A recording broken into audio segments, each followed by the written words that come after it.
That's where we're at. Are we there? Right here, Speakeasy. I was waiting for you to say something. I was looking at that big old cheeseburger or whatever Tommy's getting ready to take a bite of. You could come and join us for dinner. Holy cow, that looks good. Are you hungry now? I am. Yeah. You know, I'm going to be a Philly cheesesteak. Is that what you're going to have? Later, yep. The California Club's on special for $5.95. Okay. Philly cheesesteak's good, too. Is it? Yeah, I've had that. With them sweet potato fries. Yep. Them's good. I've had that. Yep. Come on down. And a nice cold one.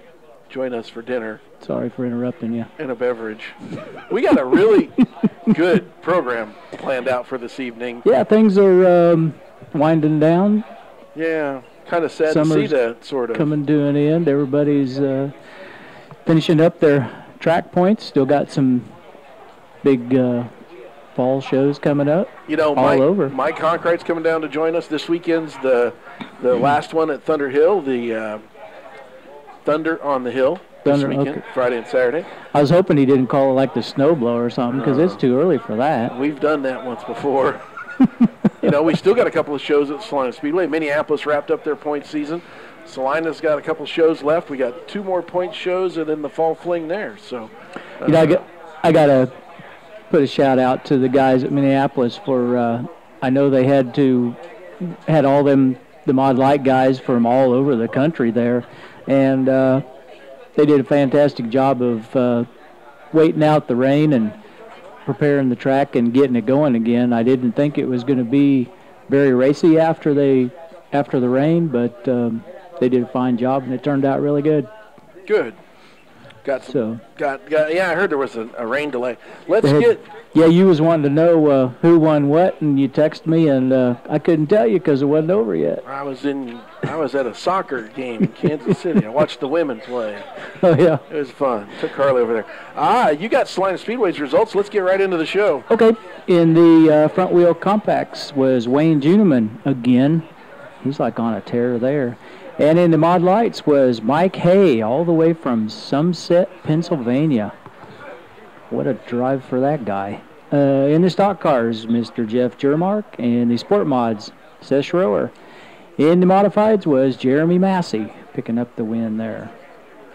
You got, what do you got over there? I got Thunder Hill and Minneapolis. Go ahead. I'll do Minneapolis first. And in the sport compacts, Matt E. Cheveria, one of our guests this evening. In the sport mods is Brian LaRiviera. Mod Lights is Brandon Gray. Hobby Stocks, Adam Armstrong. Stock Cars, Dustin Newland. Got track champions here, and the modifieds was, you gave me the track champions first. Huh? Yeah.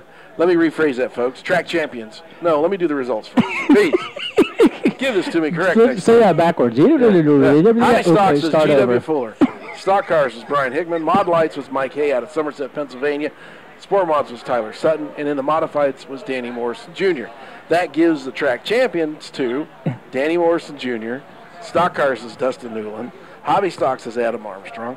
Mod Lights is Brandon Gray. Sport Compacts, Matt E. Cheveria. And the Sport Mods, none other than one of our guests tonight, Brian LaRiviera. You did a fine job of getting that straight. Yeah, I had to. Holy cow. Next time, color it so I can see it better. No. Melanie? Good job. Melanie did it. Do you want me to run to Thunder Hill real quick? Go ahead. All That's right. on Saturday also. Yep. Hobby Stocks, Brian Stitch. Sport Mods was Matthew Crowell. Stock Cars was Kyle Vanover. And in the modifieds, Jordan Grabowski. Nobody has been able to pick up that big bonus that Grabowski's got on him yet. He's still going, ain't he? Yes, he is. He is. I don't know if anybody, they're done. What are they going to do with all the money? We'll have to ask Mike that. Yeah. Since nobody picked it up. Yeah, I wonder what he'll be here in a bit. We'll ask him. We'll ask him.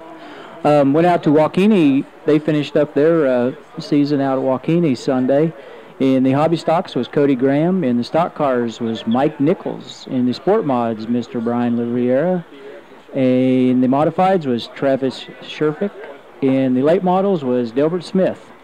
And the track champions ended up being Corey Lagroon. In the modifieds. In the sport mods was Brian LaRiviera. In the stock cars was Jason Schoenberger. And the hobby stocks was Luke Fanasteel. Did you watch a stock car race out there? No. Did you see where I was pitted? Oh, my gosh. You missed a whale of a race. I heard it. Yeah. There was like 10 cars all together. that was going at it.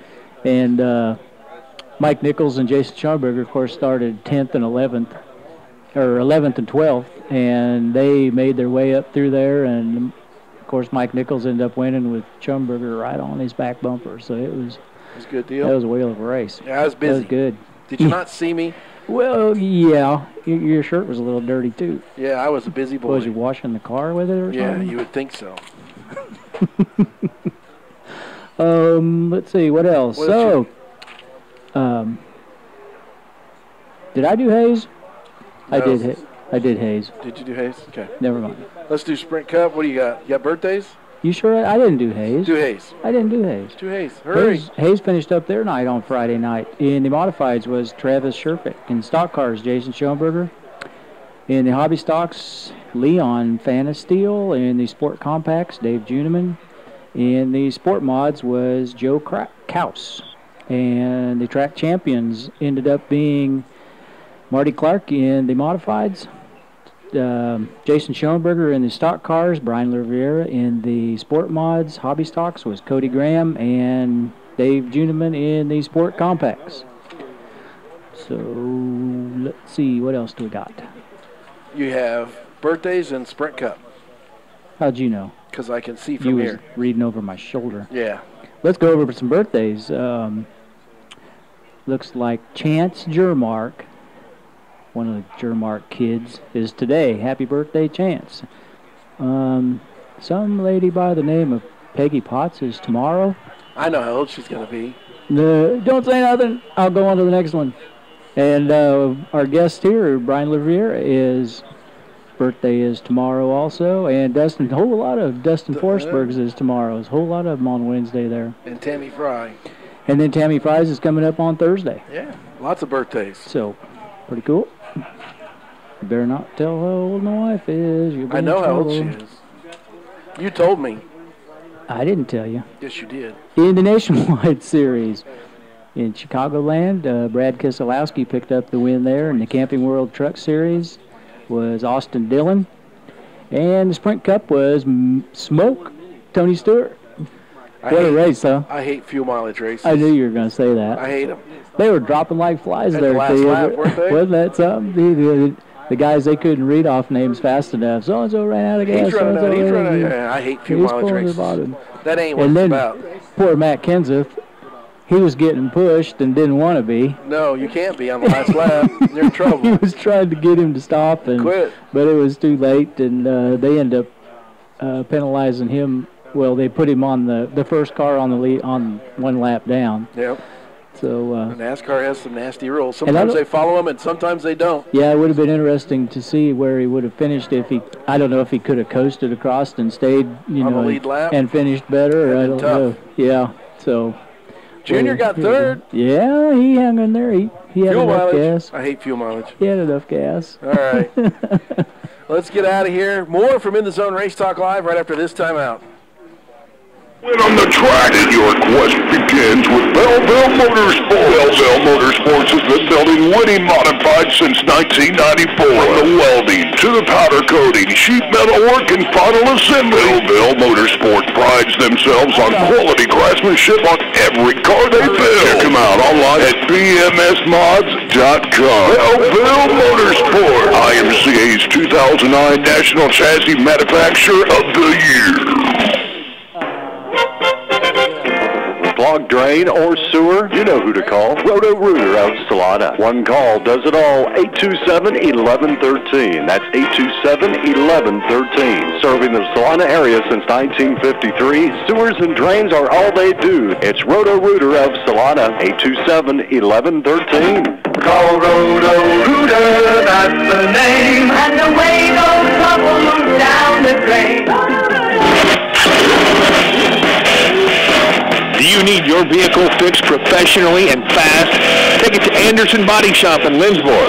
They'll give you half off your deductible. Seriously, half off your deductible only at Anderson Body Shop in Lindsborg. If your vehicle is undrivable, they'll come get it, and they offer 24-hour towing service too. Framework, paint, body, or AC systems, Anderson Body Shop in Lindsborg. They can do it all. There Parents can teach their kids a lot. One important thing is how to handle money. To help, Central National Bank offers Central Secret Agent Savers accounts for kids and Central Student Checking accounts for teens. Whether they're spending or saving, these accounts can help teach kids financial responsibility. Part of what Money for Life is all about. Central National Bank, money for life. Member FDIC in your hometown since 1884. It's a massive going out of business total liquidation at Norris Furniture and Interiors. After 46 years, they're closing their doors forever. Now everything's being liquidated for just pennies on the dollar. Over $2 million worth of inventory is on the public selling block and priced for immediate sell-off. Shop drastic liquidation price cuts on quality furniture and mattresses. Nothing's held back. Plus, it's interest-free for 1 full year with approved credit during the massive going out of business total liquidation at Norris Furniture and Interiors, 1930 South 9th in Salina. This is Sports Radio 1150 KSAL. And welcome back to the Zone Race Talk Live. Bill Gritton and Bobby Potts. Now joined by a couple of guests, none other than a couple of track champions. First of all, Brandon Gray, congratulations on your Mod Light Championship at Minneapolis Raceway. Appreciate it. Finally, no more Mark Martin. No more Mark Martin. Yeah. Huh? Okay. No more second places. So you've been out. Can you guys hear okay? Yeah. Turn it around. Okay. You got it? You got it? You got first time. Got you mic'd up. Yeah. There we go. So Brandon, you've been out trucking today, huh? A little bit. Okay. I see you worked there for Conway Trucking. How long you been there? About 8 years. 8 years? Yep. Cool. Thanks for making it back. Thanks for hustling back to join us tonight. Really appreciate that. Yeah. Had a pretty easy day. Did you? There you go. Don't let the boss hear that. They'll make sure you work harder tomorrow. And, excuse me, Brandon, for just a minute. Are you now the national IMCA Sport Mod champion? It's not official, but yeah, I believe so. When will it be official? Probably after Friday, they get all the points in through everybody. Yeah. Brian LaRiviere, congratulations. That has got to be an absolutely fantastic season. Oh, most definitely, yeah. It's something you only dream about or think about. You know, we talked about it in the early show, and it was our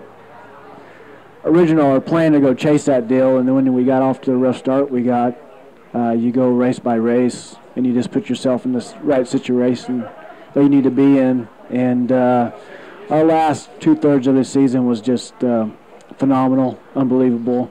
Sunday at Walkini wrapped up my season. I mean, yellow flag comes out, I'm going to run second, 4 or 5 car lengths. We go back green, white, checkered, and I take the lead coming out of 4. That's been our season. It's been phenomenal. It's been a phenomenal season. Congratulations. Thank you. I talked to you Saturday night there in Minneapolis, and were the butterflies getting you there? I mean, because I know you had to have that, didn't you? You had to beat Tyler to get that track championship to. Actually, or not. We got enough cars Friday night at Hayes to tie Sabine, no matter what happened Saturday night. And we would have got the tiebreaker because we had more wins. I see. But it just made it that much more. Made it better. So they said I was a lot more relaxed Saturday at the shop than I had been in the previous month, but I don't know about that. But. Okay, hang on, Brian. We're going to get right back to you. Brandon, when you started off the season, did you have the goal of winning the points up there? Every year. But, every year. But fortunately, it came through this year. And what turned it around for you this year? I really don't know. Just luck, a lot of luck. Didn't have a lot of breakages and made every feature. And 4 less cars didn't show up on a weekly basis. You know, talking about making a feature, you guys had a big weekend with the I-35 challenge, and we talked to Dustin Forsberg last week, and his goal for the week was to make all the A features. Did you do that? My goal I didn't go to 81, but my goal for Friday at Salina was just make the A. And then Saturday, after I realized I was going to make the A, it was I wanted to finish the race and not get lapped. Yeah, those guys are fast. That's a tough bunch of guys that was traveling on that deal, wasn't it? Yes, it was. Good equipment and good drivers.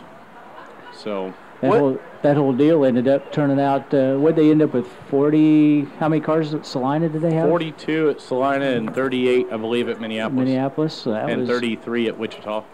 That was a pretty cool deal. I'm sorry, Bob. No, you're fine. Any one thing in the season stick out in your mind as maybe turning the corner to help you win the points championship? Consistency. Just being there and trying to run as clean as you can. And the right side of my car, it has some dings on it, but that's when it's not from slamming into people. It's from, I think about my 4th or 5th week into the year, there was a car that was braking, and he was pulling off the track, and I rear-ended him, and it ended up flipping me up on the right side.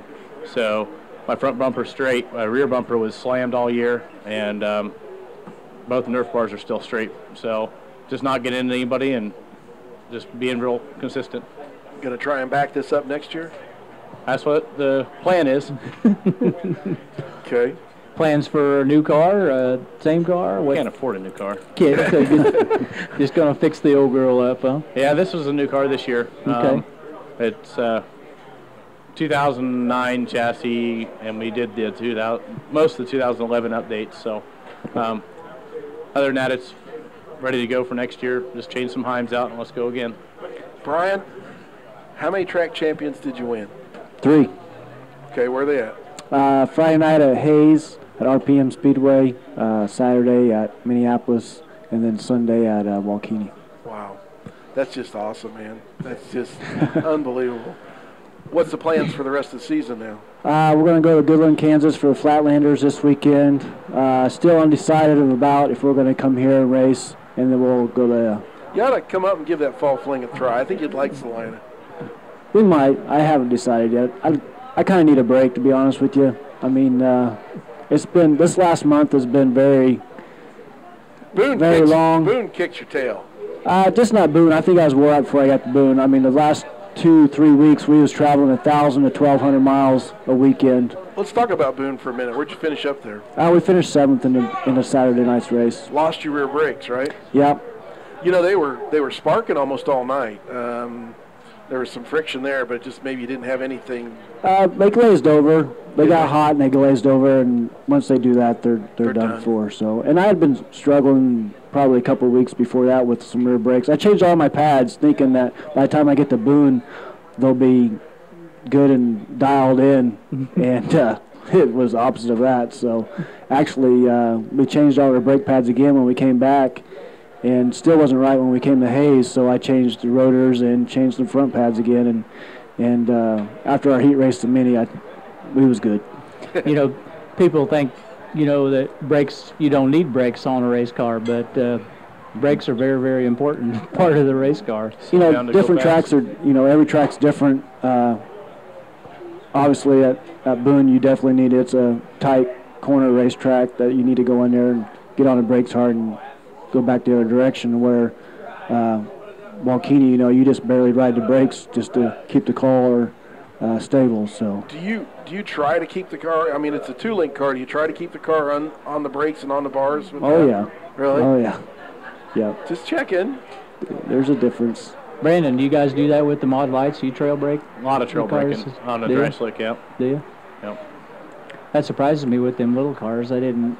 They're just so twitchy. You got to be on the wheel all the time, and it don't matter who you talk to. Everybody will tell you that they're twitchy just because of the wheelbase. Mm-hmm. So. Yeah. Probably even worse. Yeah. And it's not just for wheel spin. It's just to keep the car stable.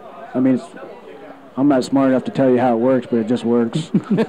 Have you drove one of the mod lights, Brian? No. Never try one? No. Never have? Don't have any desire to drive one? No. What's in the future for you? What do you want to do next year? We'll stay. This is going to be pretty tough to back this thing up, my friend. Oh, of course. I mean, I don't even expect to back it up. I'm just going to go, do what we did this year, go race and do the best we can and try to have fun at it. So. I tell you set the bar pretty high.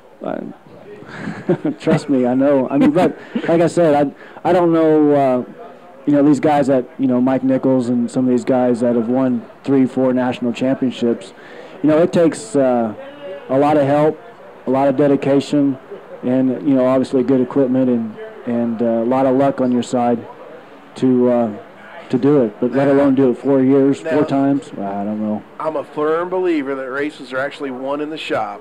Now, come on. Oh, I agree. No, I spend a lot of time on a race car. Oh, yeah.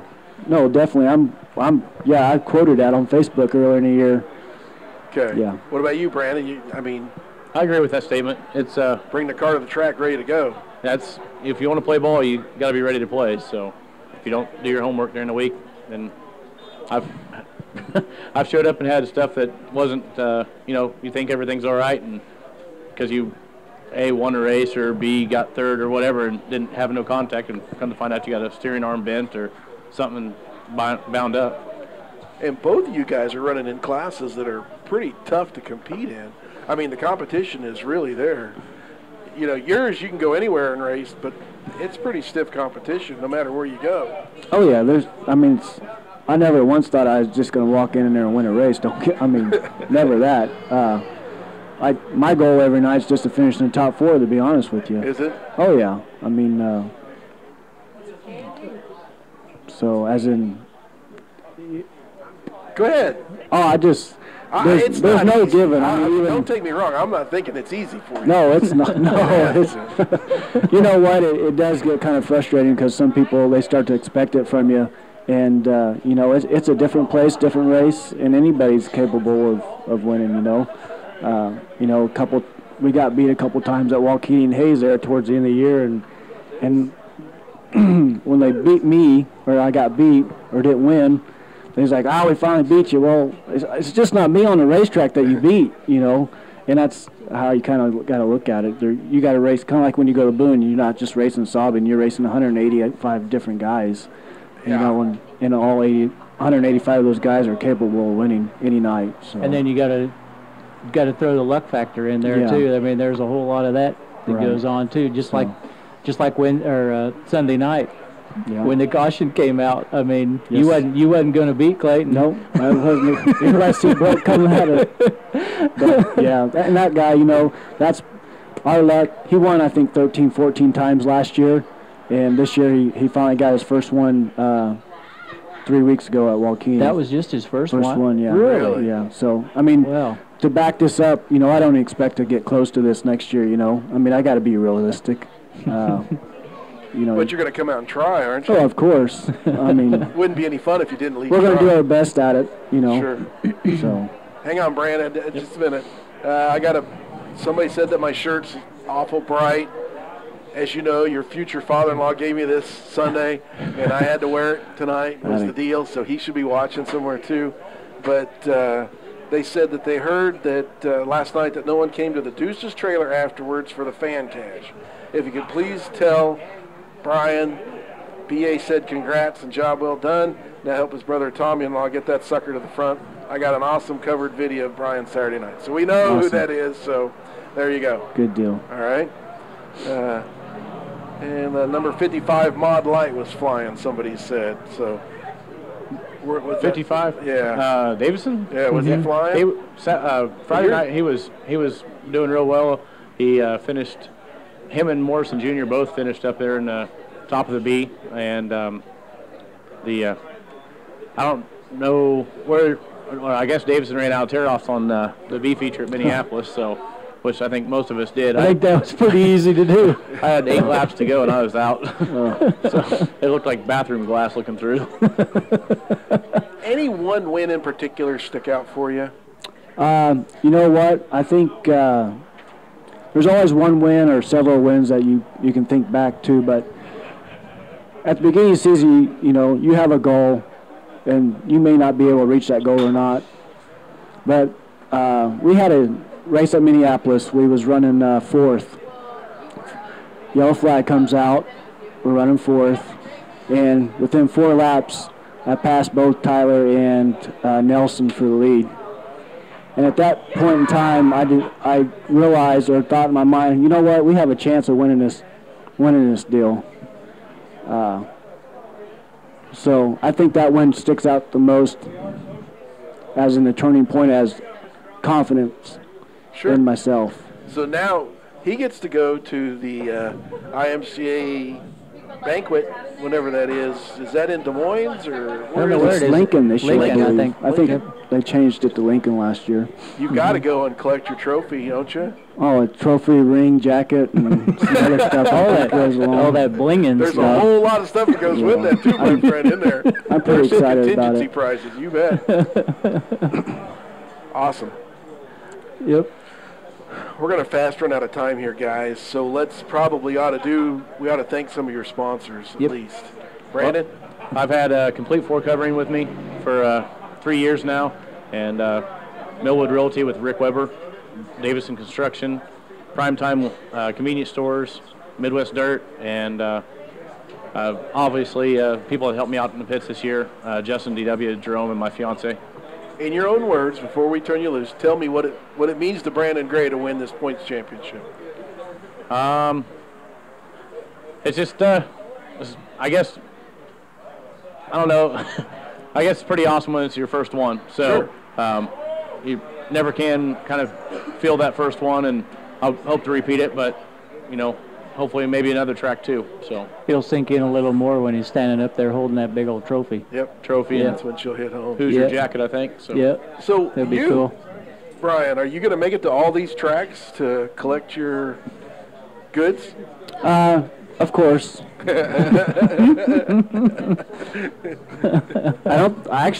of the tracks, if you don't show up, they don't give them to you. So So you got to be there. So, I'm kind of stoked for the Minneapolis ones. I like to see their trophy. They always have they do a good job. So. They got nice banquets. So you've got Hayes, Waukene, and Minneapolis. You're gonna have a busy winter, my friend. So. And plus the big one in Lincoln, whenever that one rolls. That's Thanksgiving weekend. That Saturday Thanksgiving weekend. Is it?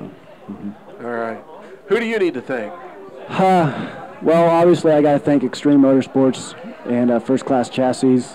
But someone I've touched on it a few times here and there, but I really need to thank my engine builder, Randy Wilson, with RPM Engines. We've raced 54 times this year, not one single engine failure all year.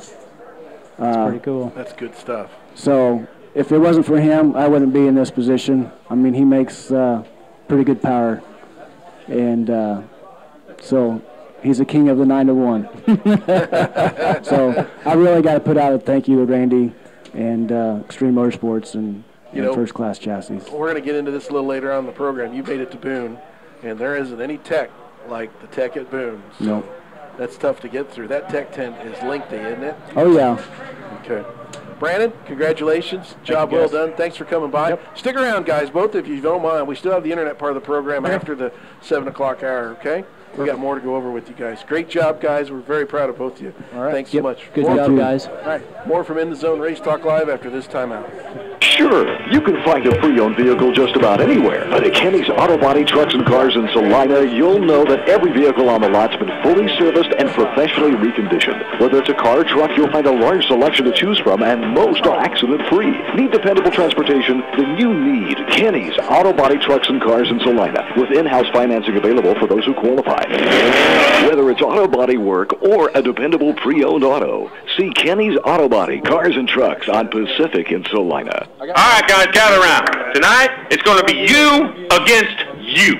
And who you going to be? Huh? You going to be that guy who missed it? No. That guy will never buy a round of Budweisers for the whole bar. We love that guy. We do. Boom. You got to crack open some ice-cold Buds and pass the love around. Because missing the greatest night of your life is just too much regret for any one man at Terry. Great times are waiting. Please drink responsibly. Budweiser beer, Anheuser-Busch, St. Louis, Missouri. All over central Kansas, there have been reports of racing fever. What are the symptoms of racing fever? Include listening to NASCAR races on the radio. Oh, you got the fever. At Extreme Motorsports, they've got a racing fever, too. They build modified race cars from the ground up, and they repair all kinds of race cars with quality parts.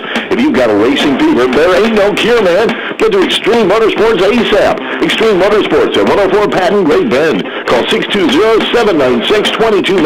Extreme Motorsports. Our business works hard to deliver a great experience for our customers. That's why we appreciate Cox Business so much. They give us a great customer experience. sure Cox provides all the advanced technology we need to be more productive and grow, like Cox high-speed internet, free online backup and security suite, and Cox Voice Manager with more features and top-notch reliability.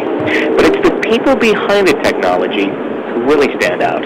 Our local Cox team knows business, they know our industry, and they take time to know us. They show their experience and knowledge in setting us up, and they keep us running smoothly with outstanding customer service. Plus, we get more value from Cox than we ever got from the phone company. Work with people you can really trust. Call your Cox representative today. 866-440-9562. That number again, 866-440-9562. 866-440-9562. This is Sports Radio 1150 KSAL. Welcome back into Race Talk Live. Bobby Potts, Bill Grant, Speakeasy, 23rd of South Ohio. Come on out, join us for dinner. California Club's a special tonight, but I think Bobby's going to have the Philly cheesesteak. Huh? There you go. All right. I see Tommy's already pigged out. Tommy's already ate. What'd you have? Buffalo chicken. Yeah. That's good. That's pretty good. Mike, you ate yet? No, but I'm looking at that buffalo chicken. That's a good one. Good. Gentlemen. Pretty good stuff. Thanks for coming by and being with us tonight. Thanks for sitting in for us, Tommy, for a few minutes. We got one more guest coming, but he's running a bit late. Guys, you both got, Tommy, you've got 2 more races coming. Mike, you've got your Thunder on the Hill this weekend. Let's talk about that real quickly. Okay, 23rd and 24th, IMCA. Bring your microphone up for me. IMCA all the way. There you go, 23rd and 24th. Right. So it's Friday night and Saturday night. Friday night, Saturday night. What all are you running? Modified, stock cars, sport mods, and hobbies. Is it a complete show both nights? Both nights. So, since we're going to race at Saline on Friday night, some of us, we can still make it Saturday. Yeah, and I really hated that happened that way, but I think everybody kind of knows that story. I'm not putting you on the spot. So, I really hate it the way that it turned out, that we thought we had a secure date, and turns out it didn't happen. You're not on the spot here. We understand. Right? That's got to be tough to try to schedule stuff like that. I mean, well, it really is, and you try not to step on anybody's toes and be considerate of everybody else, but sometimes some other people don't make it work that way. And I'll just leave it at that. Tommy, got 2 more points races coming up, right? Right. You've got what's this weekend? All 6 classes. All 6 classes. Next weekend. All 6 classes. And that's did you get that Votech thing ironed out? Yes, yes. Salina Area Votech's going to have their night out at the races on the 30th. They'll have a booth, their trailer out, having different handouts. Giveaways. They're going to be there. They're going to run the pace truck or whatever. Yeah. That'll be a fun night. And then your October 7th and 8th is the Fall Fling, and that ends up your season. That's right. Okay. What all are you going to run there? All 6 classes? No, just modifieds, B-mods, hobby stocks, stock cars. Okay. Okay. Ought to be a good night. Hopefully we can get some of those Topeka cars to come down. That's right. And we're encouraging all of our drivers to go down on Saturday. I don't blame you, man. You got to take care of what you got to take care of. Hey, we was talking. We've like the last 2 months, you've had this little deal going on with Jordan Grabowski taking home all your money, and nobody's been able to come in and beat him. What are you doing to finish out the year? Well, we've had a few guys get very close to him, but none have been able to take the gold. And it actually ended Saturday night. You had $1,000 out there. $1,050, and Jordan got it. He didn't get the bonus money, and it was a first-time winner bonus, not a bounty. Make sure we all understand that. But what we did was we had Travis Patch, Tom Charles, Brian Rigsby win races as well as Jordan, and so it was a first-time winner's bonus. And at the end of that deal, we decided to split the money up between the guys that had won the races previously, and some of the guys got some free pit passes to get into Thunder on the Hill, and we just kind of evened it up and dispersed it that way for everybody, because it wasn't just for him. Yeah, we understand that. And that was good. It is what it is, and that's that's what we did with it. So looking forward to somebody coming up there and giving him a good run for the money this weekend. Now, how was your season overall? Mother Nature really played happy. Boy, they sure did. She just didn't give us any breaks, you know. Last year I was so happy we only had 3 rainouts, and this year it's 6. Wow. What did I do? You know, I must have upset her pretty good. You must have really made Mother Nature mad. It seemed like it just hit all at the wrong time. You know, and we sure don't want to be known for that, but. No, you know, but you had you had a tough year as far as rainouts go. Yeah, we sure did. There we were had times some awesome racing. I don't know, you know. Yeah. You guys We've been seen down there some a few videos times, and but stuff. You've had some awesome. We have. We've really had some awesome racing. So I know we missed out on 6 of them. Apparently, if you want it to rain, just let me know and I'll schedule a late model race. That was us. We had it scheduled twice. Right. And it rained twice on us, and then finally the third time we were able to get it in. One time we were there. And we were there. They had their heats, and them and I think the Sport Compacts ran their heats, and then it just opened up, and that was it. That's got to be one of the most frustrating things as a promoter, to have all your people there, or to even have just a rain out and have to cancel before, because it's got to just kill you. Yeah, it does, but I think Tommy would probably agree with me. It's easier to cancel that thing and know it's dead at noon or before than it is to agonize, clear to 5 and get everybody in there and then have it just downpour on you. Yeah. You know, you've already got everybody there. You got employees there. I mean, the gate's open. It costs you dollars. Yeah. That's the bottom line. On your late model show, Tommy, that did get rained out, that cloud that came over, that was so crazy because the following week everybody came back in that same exact cloud. Same exact cloud, same exact line, everything. And this time I just said, forget, put your stuff in your trailers. We're going to wait. And it just missed it a little, and it went on by, and we were good. That was so crazy. Oh, my goodness. Yeah. That was great. It sucks, all that hard work that you put into it for the week to get everything ready, and then Friday night at 7 o'clock it opens up. And And you being new to the racetrack and working on things, I know you got some plans for your drainage problem. That you definitely found out where the water stands. Yep, we know where it stands, and it won't be standing there next year. So it can rain on Thursday night next year if it wants, because then we just got to sheep's foot it, and we'll be good to go. Going to fix it. And I think that's where he's got a really good deal there. You know, he had a little trouble with the racetrack. My racetrack's been great. You couldn't get in my pits to save your life. That's been an ongoing situation at Thunder Hill since it was built. It's tough to get in those pits when it gets slimy. Yeah, I got my motorhome stuck there, man. I know. I remember. Yeah, I've been there a few times myself, and that's why when it's more than just iffy, I know it's just not going to be a good thing. So. I know that one night you guys came over to Salina and Pam was patting herself on the back because you guys had like a tornado go through there. And she was feeling it, she said.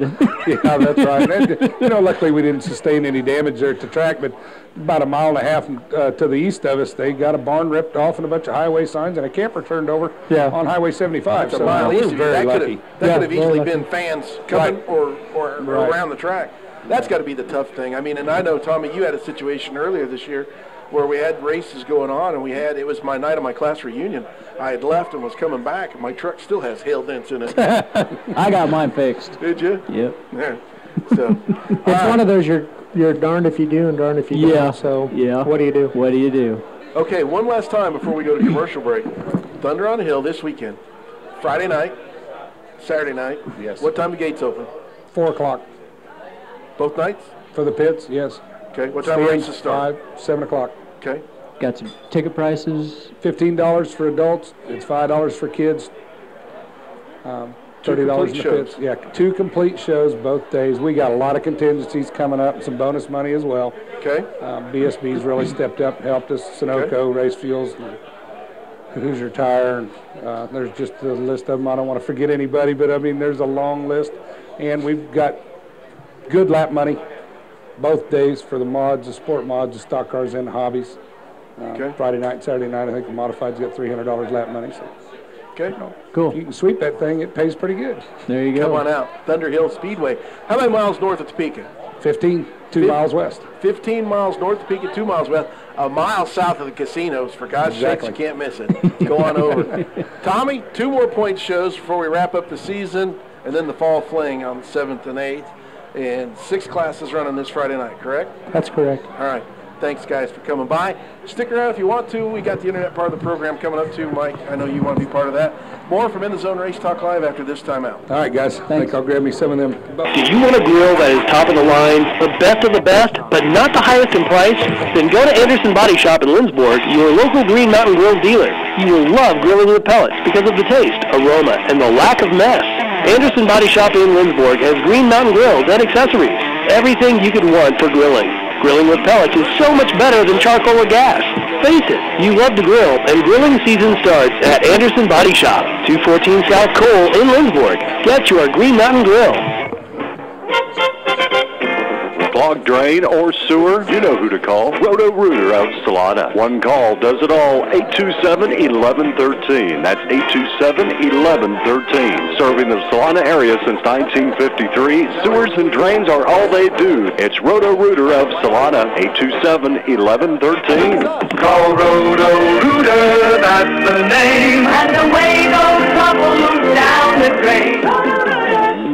Come to Long MacArthur today for the full on-life sale. When fuel prices are up, their prices go down. Like on this all-new 2012 Ford Escape, equipped with automatic alloy wheels, keyless entry, and Sirius satellite radio, you can own this car for just $298 a month with a 36-month lease. That's a whole lot of car at a great price that will also save you on fuel. Or make a bold statement with the all-new eye-catching 2012 Ford Edge. Equipped with dual climate control, sync-activated voice control system, and Sirius satellite radio for the full on-life price of only $398 per month on a 36-month lease. 1995 due signing for new Edge or Escape, 10,500 miles per year. Payments include tax with approved credit and are based on FMCC. See dealer for details. Come see why so many people are buying their new vehicles from Long MacArthur Ford and see the Long MacArthur difference for yourself. Located on the south side of Salina, just off I-135, and online at longmacarthur.com.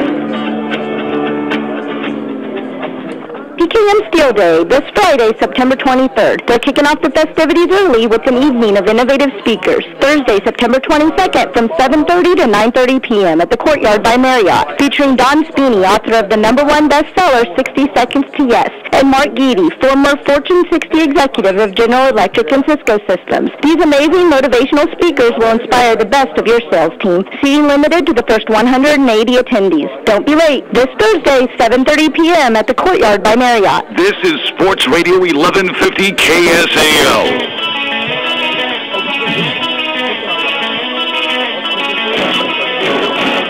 And welcome back to In the Zone Race Talk Live. Right here from Speakeasy. I want to thank everybody for tuning in to 1150 KSAL. We're now joined with our Sport Compact champion from Minneapolis, Mr. Matt Echevarria. Thanks for coming over, Matt. Been out, had a little cross-country practice going on, huh? Yep. Bill needs to turn your mic up. We can't hardly hear you. You know which one it is? No, I don't. How about now? Can you say? There we go. We got you now. Back up. Got you Welcome now. back. Thanks. I got caught. Yeah, you were jabbering. That's why I have a co-host. Yeah. Come on down, join us. You know the simulators are there.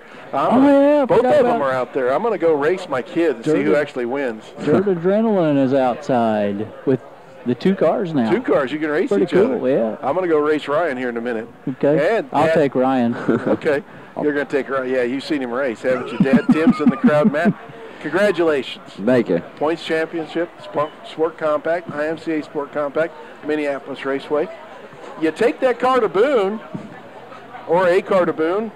How'd you do? Didn't really have any luck drawing. I started last in my heat, and I got 4th, 3rd. I didn't make the first invert, so I had to start front row of my V feature and ended up winning it. So started in the back of the feature and came up and got 6th. Got 6th? What'd you think to drive all the way to Boone, Iowa for the Super Nationals, and you end up starting side by side with a guy you race against every week, you know, on the back row? And then we started in B2, I think, together. Did you? Yeah. Tell me, what's it like to go through the tech tent at Boone with that car? Took forever. How long did it take? Good hour or so. That car's legal. And you know, for them to, for this year being the first year of the Sport Compacts, I know that they spent a lot of extra time to make sure they were going to do it right, and so congratulations. Yeah. You end up finishing sixth. I got 7th, and then the leader I think got DQ'd, so 6th. So you got Awesome. 6th, huh? Yeah, I'll take it. So, and they didn't find anything illegal with your car, did they? Nope, but leader did. So I think it was actually they didn't have one of the straps for seatbelt. Oh, really? Something like that. Yeah. Wow. Wow. But they looked over that car front to back. That's amazing. Yeah. And I watched them tech a couple cars in that tech tent. It's you stand there for a while. When you get through there, the one year in the hobby stock class, they were going around the pits chasing people down that finished like 11th and 12th place. I mean, they were bringing them back. They were throwing DQ'd so many people. They were throwing people out right and left. So yeah, if when you make it through that inspection tent, you know you're right. We got a comment from Matt. Yeah, Shyrock is coming to the fling. And then way up here, Matt, I don't know what we're going to do with you. From the guest. Ask Matt if he will go out with me. He is so cute. What guest wrote that? Who's here that would write that? you have girls throwing themselves at you like that all the time? His mom wrote it. Yeah, his mom. Mom's at home listening. I think so. What's Mom think of your racing? At first, she didn't like it all that much, but she got used to it. And I think Dad enjoys it, and I think Grandma and Grandpa really like it. Oh yeah, biggest fans. There you go. What are you gonna do next year? Got any plans? Sport mod. Are you kidding me? Yep. Really, Dad? He's got a sport mod? Oh boy. We'll see. You excited? Oh yeah. Where are you gonna race at? Probably Minneapolis, Thunder Hill. Anywhere that's IMCA sanctioned? Wait, Minneapolis, Thunder Hill? Yeah. Yeah. Okay. Sorry. Go ahead. No, I just I don't know if we talked about your school activities. I know you got a lot going on there. You're running in cross country now. Yep. That going pretty good? Yep. I've had three meets. Done pretty well. So. How'd you finish? Last week, I think, like 30th out of 100. Out of how many? 150 probably. Oh my gosh. Can you imagine? That's way too much exercise for me. I couldn't run across the block. let alone cross country. You guys go through the woods and up and down hills. Up and down hills? No. Yeah. I couldn't do it. It's fun though. Is it? Kind of. What else did you ever play football? I used to. But junior high? I switched over to cross country. Really? A little small. Did a little wrestling too. Yep. Still wrestle. Still wrestling? Yep. Okay. Does that being in condition like that help you out in the race car, you think? Has to, I guess. It won't hurt. You ever get out of the race car stiff and sore? Not unless I hit the wall. Well, you had help. Yeah.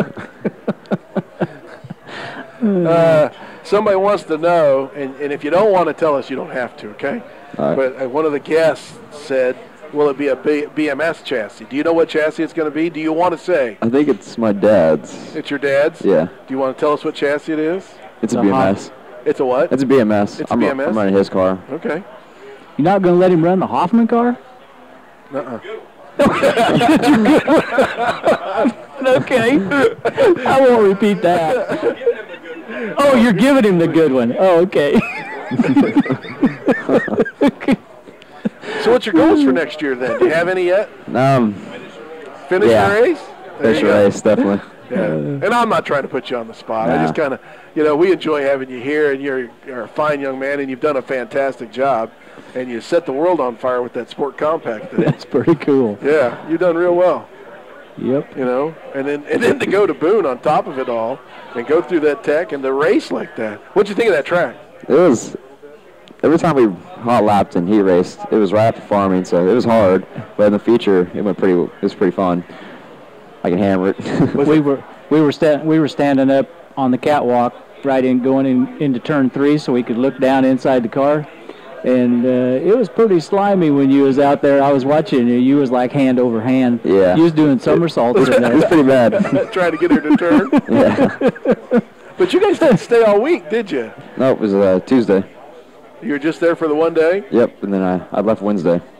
That's a long trip for one day, isn't it? Yeah, well, we showed up Monday and watched late models and stuff, then raced Tuesday. I had to get back for cross country. So. Oh, yeah. Do you know that one of the other guys that runs the sport mod went up there, raced, qualified for the show, went home, worked on the race car, then went back? Who was that? Seth. Sure, yeah. Could you imagine doing that? No. That's a trip. I might have stayed home. I don't know. I made Ryan drive up and back. It was a breeze for me. Yeah. He made it home in 5 hours and 15 minutes. I know. I guess I shouldn't talk because I sat in the passenger seat both ways too. Yeah. Hop says it ain't no big deal. Okay. So you're gonna run a Northern Sport Mod next year. Yep. Gonna try and run at Minneapolis, and you're gonna run at Thunder Hill. And what's the number gonna be? I think 35. Okay. You need to thank anybody for this year before we turn you loose? Of course, my dad and grandparents for all the help. Sponsors, Crown Distributing, Tim's Auto Sales, and Dan Flynn for the help with the compact. What are you going to do with that car now? They're both sold. You sold them both? Wow. There are people all over listening, crying right now because they wanted that bad boy. Yep, they're both gone. All right. Matt, congratulations. It's got to be a fantastic season. You're a fine young man. Stick around. We're going to talk some more here in a little bit after we get into the internet part. Folks, join us, hotbutperformance.com. We're going to go on for another hour right here live from Speakeasy. For Bill Gritt, for Bobby Potts, Bill Gritt. See you next Tuesday. Yeah, I'm Bobby. You're Bill. Am I? Is you sure? Yeah, I think. I'm not so sure anymore. See you next Tuesday right here on 1150 KSAL. Royals baseball up next. KSAL Salina. Sure, you can find a price. Not yet. Grilling with pellets because of the taste, aroma, and the lack of mess. Anderson Body Shop in Lynchburg has Green Mountain Grill. KSAL? Adam, it's me. We got turned off too quick. Everything done? Everything's good. All right, how do we sound? Good. Everything go okay? Yeah. Royals baseball's playing next, right? Yep. All right, so I did well? Yep. Sounded okay? Yep. All right. I'll see you later. All right. Don't lock the front door. You guys locked me out. Okay. All right. All right. Bye. Extreme Motorsports, they've got racing fever too. They build modified race cars from the ground up and repair all kinds of race cars with quality parts. If you've got a racing fever, there ain't no cure, man. Get to Extreme Motorsports ASAP. Extreme Motorsports at 104 Patton Great Bend. Call 620-796-2290. Extreme Motorsports. The following commercial is for Budweiser Chelada and Bud Light Chelada. It's about to get spicy up in here. Well, I was chilling on a Saturday. Yeah, just the other day. My boys Donnie C, Smooth Nick, and Boo Ray. We opened the fridge to get our day started with a nice cold drink. So we all decided to spice it up, spice it up, spice it up.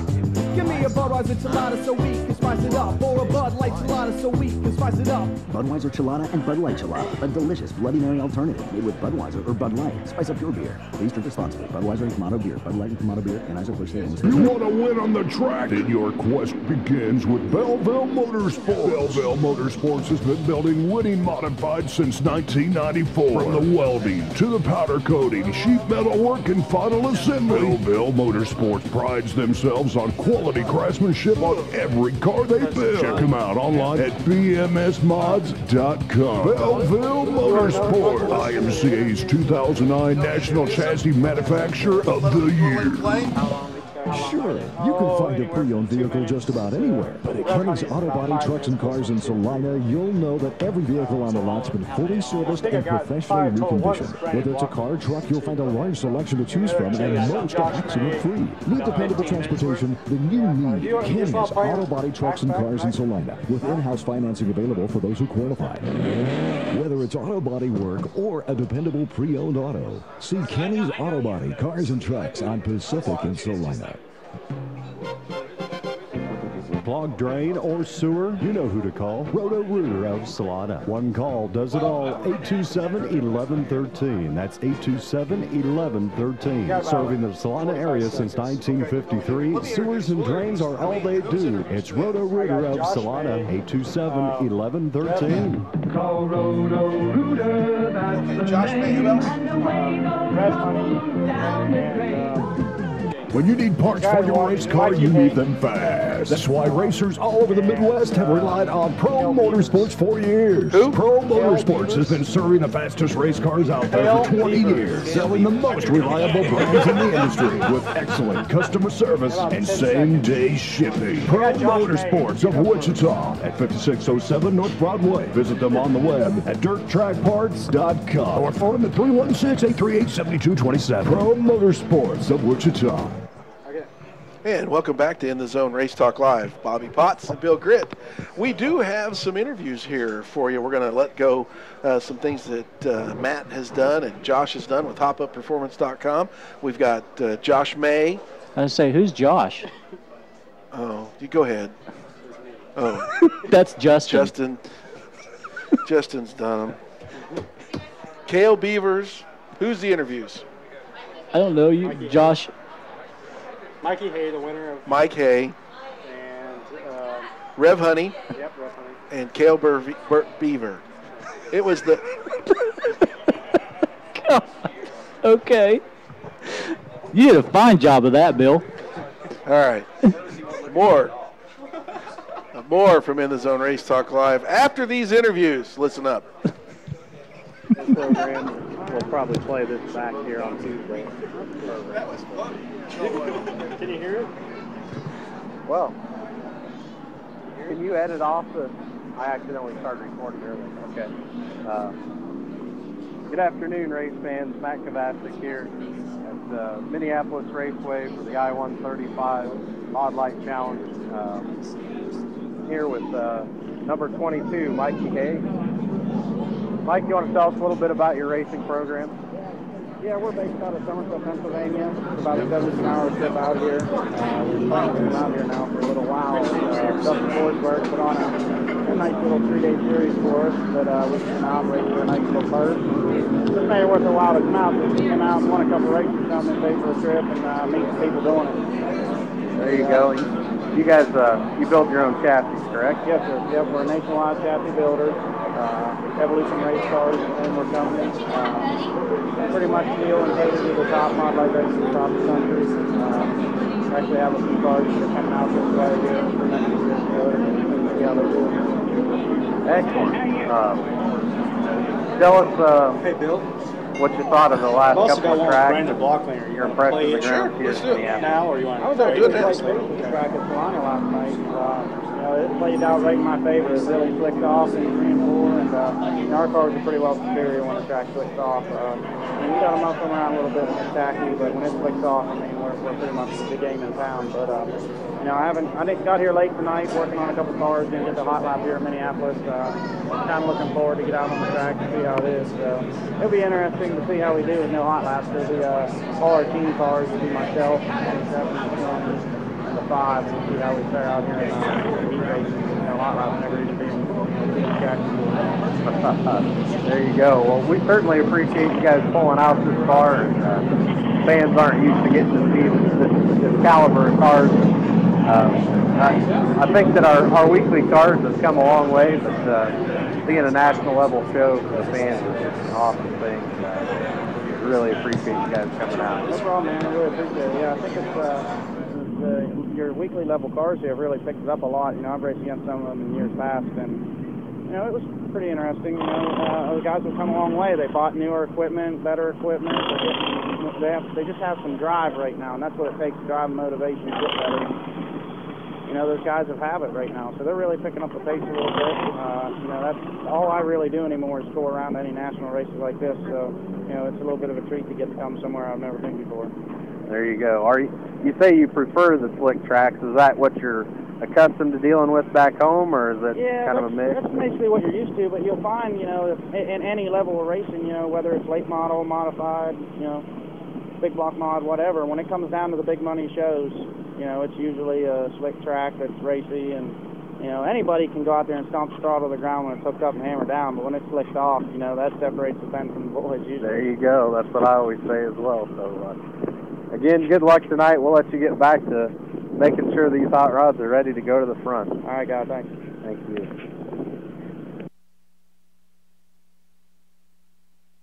Good afternoon, race fans. This is Matt Kovacic, live with Race Talk Live and Hop-Up Performance at Minneapolis Raceway. Talking this afternoon with Josh May. Josh, tell us where you're from and tell us about your car. I'm from DeSoto, Iowa. I drive a Velocity race car. We make them ourselves. Kind of in the garage projects we like to do. So it seems to be pretty fast, so we keep doing it.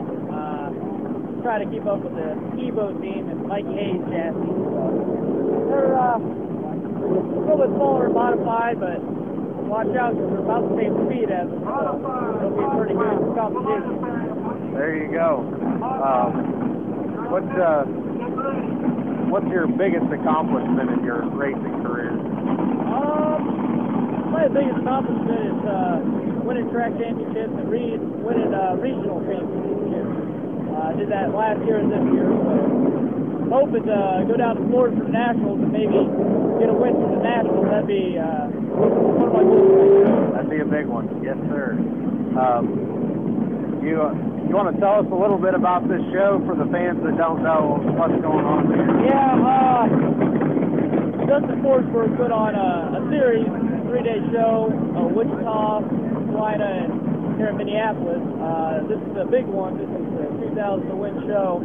You're going to have the best cars in the nation here trying to compete for $2,000 in that top spot. We'll have probably 40 and 50 cars going for 24 spots. So it's not whoever finishes good in the heat race. You got passing points, so you got to pass cars and finish good to even make the invert. So it'll be fast cars up front, and then hopefully we'll have a good race for the feature. A lot of capacity. So you feel pretty good about your chances here? My chances, yeah. I think the car will be right. I don't know how the track's looking right now. It's probably going to be heavy. I might be at a little disadvantage having a stock motor in it, but you know, it all comes down to who's got the best car set up and who drives it the best. So anyone can win at this show. Well, you certainly always look good coming down here to Kansas. We appreciate you and your dad coming down and supporting this show and supporting the sponsors that help put this on. So we'd like to thank Rev Honey Energy and Crane Rental for helping put on this show. And good luck tonight. Thank you. Thanks for having me on the show.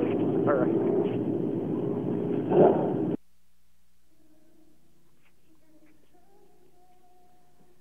Race fans, this is Matt Kovacic here with Race Talk Live and Hop-Up Performance with another live update from Minneapolis Raceway, the I-135 Mod Light Challenge. Talking tonight here with Nate Brown from Rev Honey.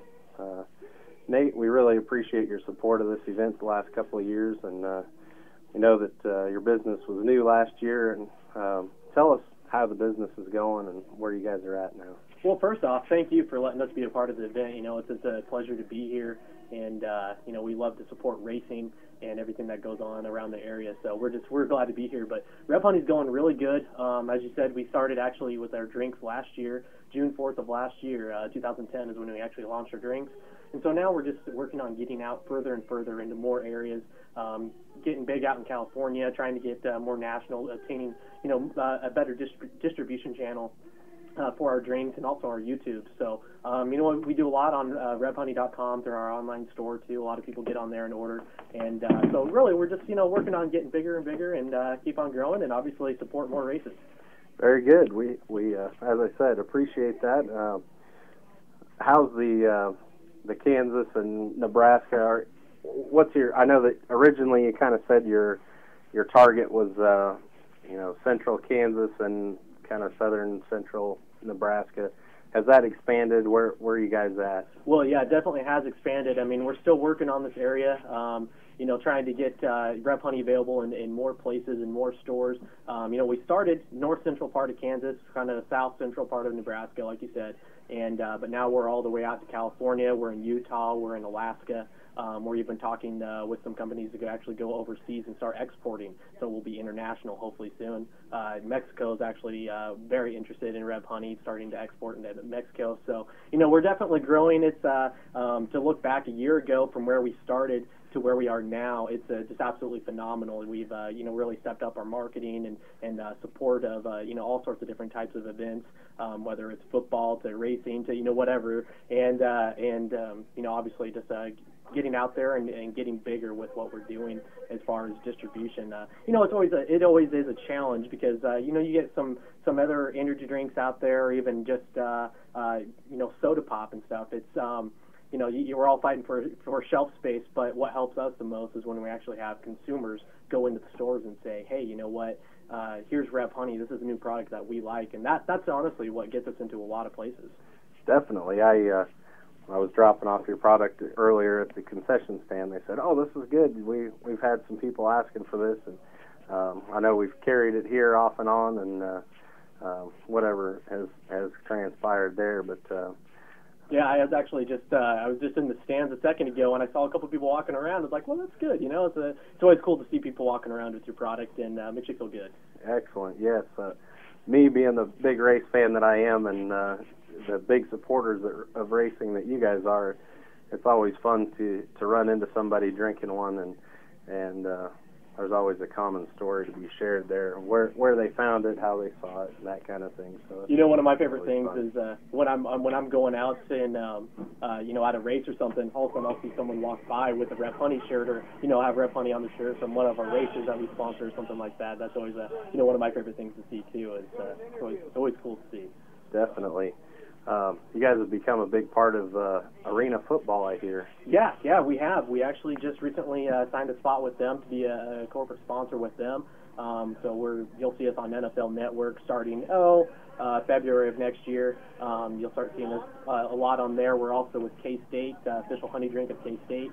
And so, I think if you even turn on the radio right now as we're talking, you'll probably hear something about Rev Honey on the K-State Sports Network. So we're definitely stepping it up with them and keep on growing. You're certainly a hard man to catch these days. What is it? At least 2, maybe 3 events you guys have going on simultaneous this weekend, even? Yeah, we do. I think. We're sponsoring another race this weekend. Besides this one, we're down at the Kansas State Fair right now, and I can't even tell you what we have going on out in California. They're always doing something out there. So yeah, we kind of. Like you said, kind of hard to catch me because we're always going somewhere or on the phone doing something. So we keep ourselves hopped and revved up, that's for sure. Revved up. There we go. Yep. Well, Nate, we certainly appreciate getting a second of your time here, and appreciate your support of the racing community and this race, of course. We've got, I think, 5 states represented this weekend, and there's a lot of excitement nationally in the Mod Light world for this event, and I hope that transfers over with your product as it expands out into those areas of the country. So. Well, thank you, and like I said, thank you for letting us be a part of this event and thinking of us to come and support this race. We're really excited about it. And we're back here live. We've got a couple. Good afternoon, race fans. This is Matt Kavas. There we go. Oh, no, we're not. Are we there? Okay. You was interrupting Matt. I was. We're going to go live here. Turn me down. To what? That one? Is that better? Okay, there. Wow. You that okay? was loud. Was it? There's 3 ways to turn your headphones down. I was like screaming at myself. Were you? Still couldn't hear, could you? Got a couple comments. Lots of great folks on the show tonight, Bobby and Bill. There are times in life when you come in contact with people in life that you have a feeling are championship quality folks. And I'd like to think we had some really great guests on. That was from Buddy Hust up at Minneapolis. Appreciate it, buddy. Appreciate you listening to us tonight. There, my friend. Hey, thank you. That's for my birthday. Yeah, hey. I'll buy my own. Wow, that's a treat. Yeah. Let's see. Not only the guys that we have on the show, there are some other. Do I have a list? Of what? You got the list. There's the list. I read it wrong earlier. Yeah. Listen, we still have Brian LaRiviere in the crowd. We still have, and we're going to get to him here and again just a little bit. Yeah, but I was wanting to mention, and there's not only the guys that we do have on the show tonight, but also Danny Morrison Jr. in the modified class and Dustin Newland in the stock car class. Is this Dustin's second? Did he win last year? I can't remember. Did Dustin win? Did Dustin win the champ points deal in Minneapolis last year too? In the stock cars? I can't remember. We'll have to look that up. But anyway, Dustin did a fine job also this year. Yes, he did. And Adam Armstrong, he came over and just killed people in a hobby stock class. Adam Armstrong's going to be here next week, Tuesday. How'd you do that? Philip Brown did it. He did? Yep. Way to go, PB. Yep. He will be here next Tuesday. Wow. That's pretty good, isn't it? He lives like in Nebraska. He's coming down to be here next Tuesday night. Okay. Okay. And then we'll have to put in a couple others, but yeah. Let's give the gentleman some time because he's coming down to be on our show. Okay. So put that on your calendars, folks. Come join us next Tuesday. Is that awesome or what? Yeah. Hey, we're joined live by Thad Clovis. Hey, Thad. What's going on? Not a whole lot. What are you up to? Ooh, you're loud. That's loud. That's loud. That is really loud. There we go. It's still loud. Is it? Oh, yeah. Is it loud in your headphones? You're just always loud. Oh, he's big. He's supposed to be loud. Yeah, big and loud. Big and loud. Look out. I saved you last week. From what? Somebody was going to climb up the tower and throttle you. See what happens when family trees don't fork.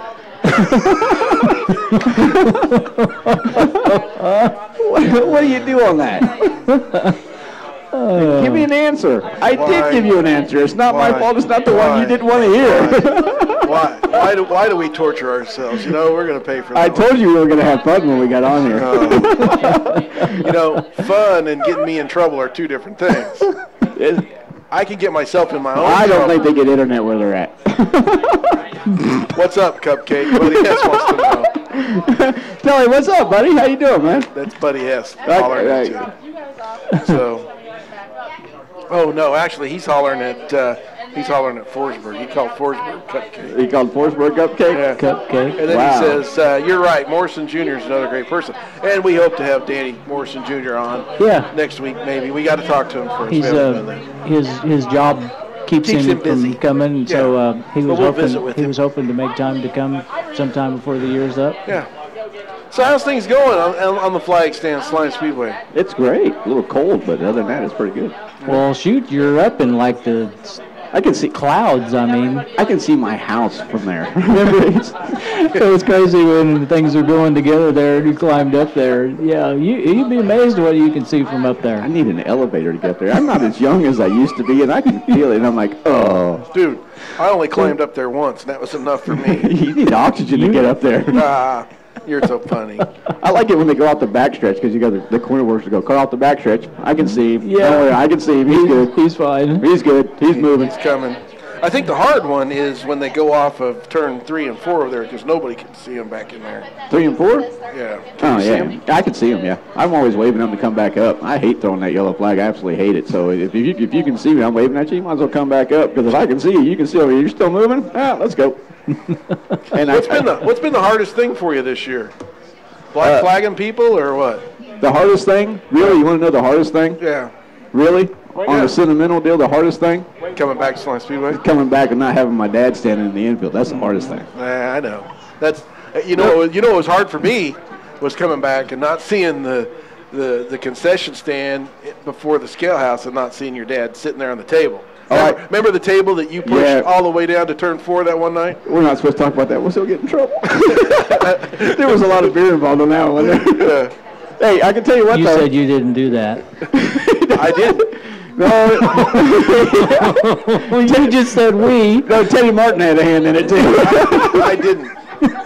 I watched. Okay. You know what, Bobby, on the honest thing, though, I can tell you I never thought that you could flip a gator on the backstretch during a rain delay, after the rain. But Teddy Martin flipped this gator, and when it finally landed and everybody hits the ground, I got Bill and Sean Baltzar laying on top of me. I was not there. Do not. I was not there. Well, okay, then maybe Sean. It was Sean. And you couldn't tell the difference between. Never mind. I was not. I'm gonna Dad, tell you what. You know I wasn't I'm there. gonna tell you what. I thought my back, my ribs. I thought everything was broke. I was like, "What? Get off of me!" I'd left because the sun was coming up. I was gone. I didn't spill my beer though. Good job. But boy, did we get in trouble the next day. I knew I was in trouble. My dad pulled up next to the trailer and goes, "Get in the car." And I got in the car, and he was like, we headed to the infield. And I saw all these trash cans knocked over. I went, "Ooh, I think I remember that now." It's coming back to you real slow. Yeah, Chuck was just saying, I could see the smoke rolling out of Chuck's ears. I was like, well, this ain't going to be good. On the flag stand, though, I've been in a car, and I've worked on them forever. I know the difference between rough driving, and I know the difference between stupid driving. The problem is that you can't do anything about stupid driving. You can't do anything about it because everybody has to learn. Now, the rough driving, yeah. But I'm going to give you one warning, and then we're going to go from there. But, some of the stuff that happens, somebody goes blowing in the corner and takes somebody out. Yeah, that, you can see it coming, yeah. You had to make a judgment call last weekend to a friend of mine, a friend of yours, too. Oh, yeah. Was that hard to do? No, because my rule is... Wait a minute. Before you go, can I... Yeah, go ahead. From what I saw, and I mean, I don't make the calls. Everybody knows that. Yeah. Tommy came to me later, and he said, "What'd you see?"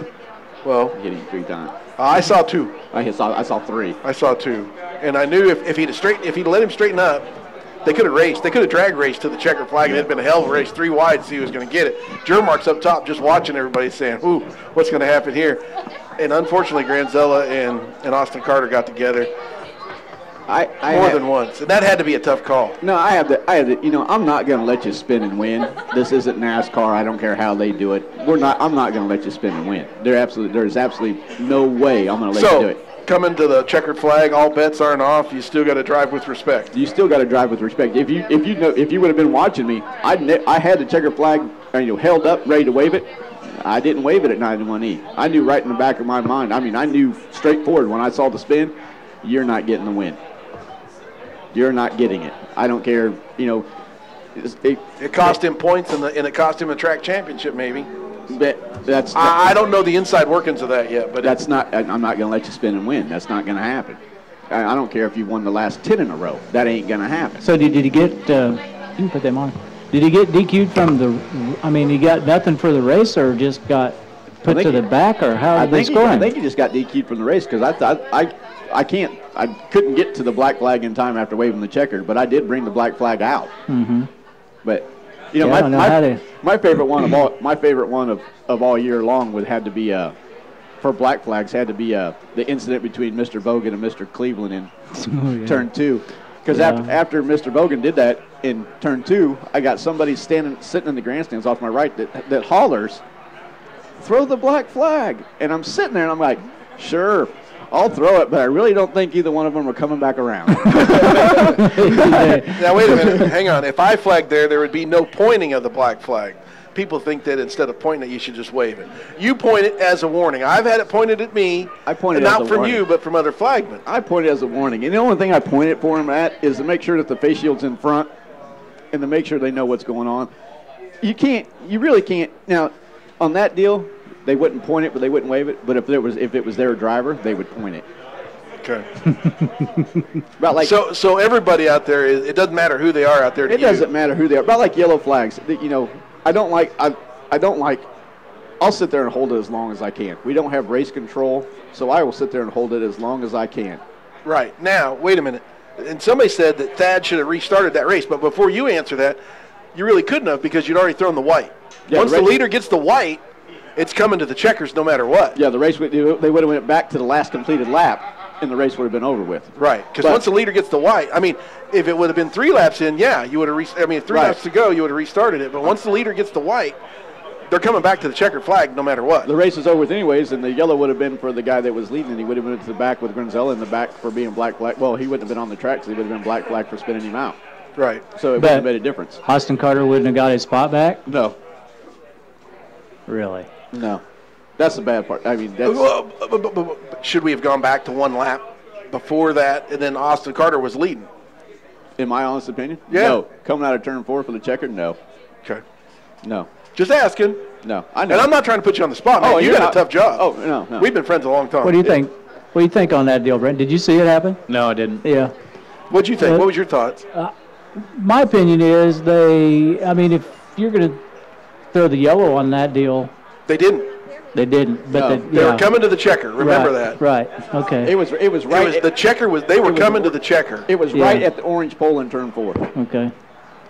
Yeah. Your only option then is throw the checker and then throw the black, or throw the black and then the checker. I couldn't get to the checker I couldn't get to the black that quick. I had both hands hold on the checker, ready to wave for the Carter. Is that his name, Carter? Austin Carter. Yeah. I had it ready to wave, and I was like, wow. Yeah. I don't know. Yeah, and then Matt says, why would you restart it? It was over. In my eyes, there's 2 options. You caution, checkers it, and it's scored as the last completed lap. Okay, that's an option. Yeah. But that's scoring and that's race control, and that's out of my hands. Of course, unfortunately, that's not out of your hands. We don't have race control. The only race control we have is me going up. I actually called down and go, what do you want to do? Because in my mind, you don't spin and win. The race is over with. I'm sorry Carter didn't get his spot back, but this isn't, that's just the way it went. Yeah. And I'm not, we've had that happen in the past because we had a driver back when it was the street stocks that was famous for spinning out the leader going into turn 3 and 4. I even baited him one night after he did it. I even baited him one night, and when he pulled into the infield, he lifted his shield up, and I stuck my microphone in his helmet, and he was sitting there yelling so everybody could hear him, and it was like, well, okay. And I'm not going to say any names on the radio, but he drives an AK-94 car.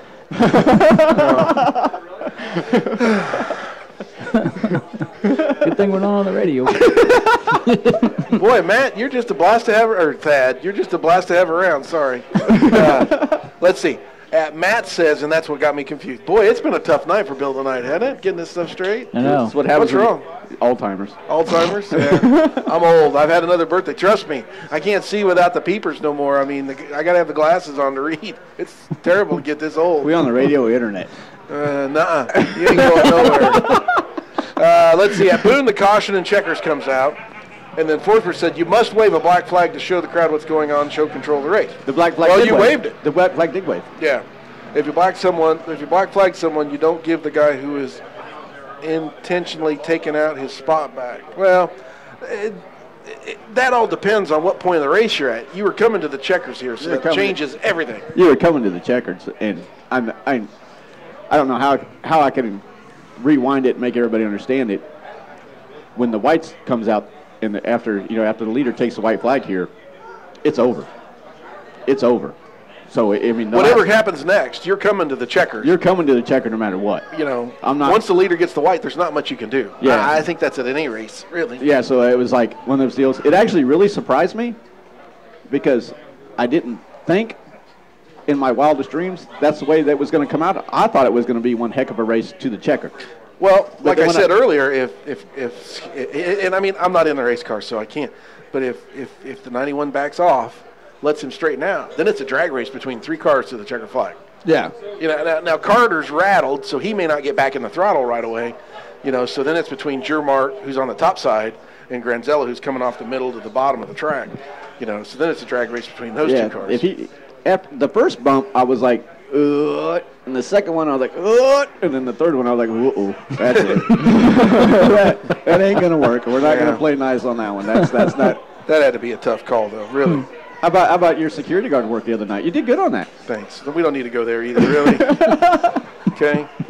I have really. Come on. You've never been yelled at like that before? Oh no, I've been. I get it all the time. I've been yelled at. Come on, really? I get yelled at. No, you guys don't realize. She surprised me. Stop. I mean, out of nowhere, I heard. I have never been called those names. Well, maybe I have. Well, I had to go over next to the fence. I thought I might learn something. I was like, wow, really? And I was like, you know what I wanted to say? You realize this is a. You know what I'm going to do next week? What's that?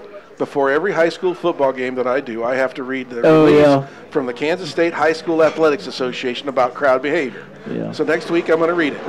Well, I had to look at the class on the track because when she started yelling at me about da-da-da-da, I'm like, wait a minute, this is a front-wheel drive class. I'm like, really?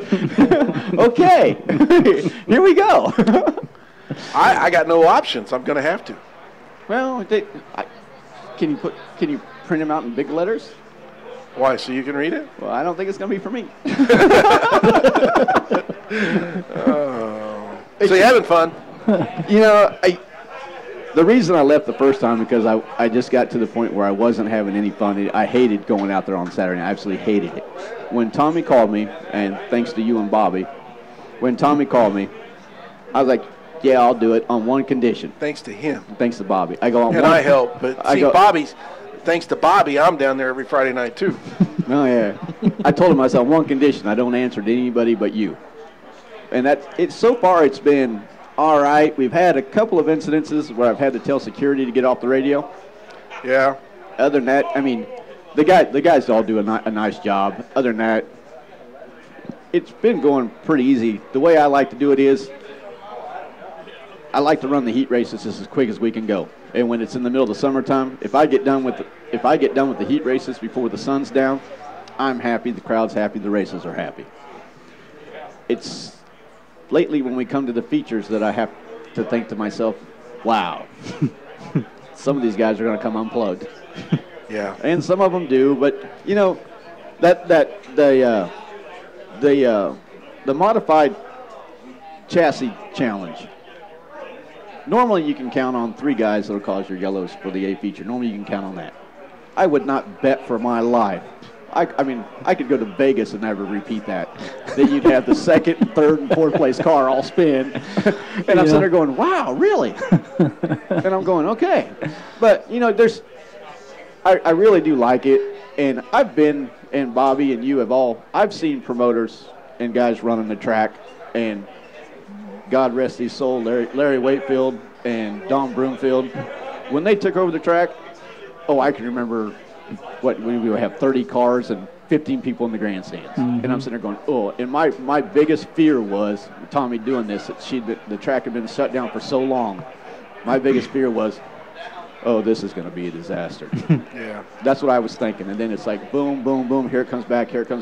Great racing surface. We try our best to get it to where, I mean, I'm out there when they're packing down the track, and my deal is that the reason it stays the way it does is the minute I start to hear it crack when you're packing down the track, the minute I start to hear it crackle underneath your tires, I'm moving you up because I'm going to save it. The hot laps may be a little slippery, but if you notice, I'll run hot laps a little bit longer on the big cars because I'm going to burn it off.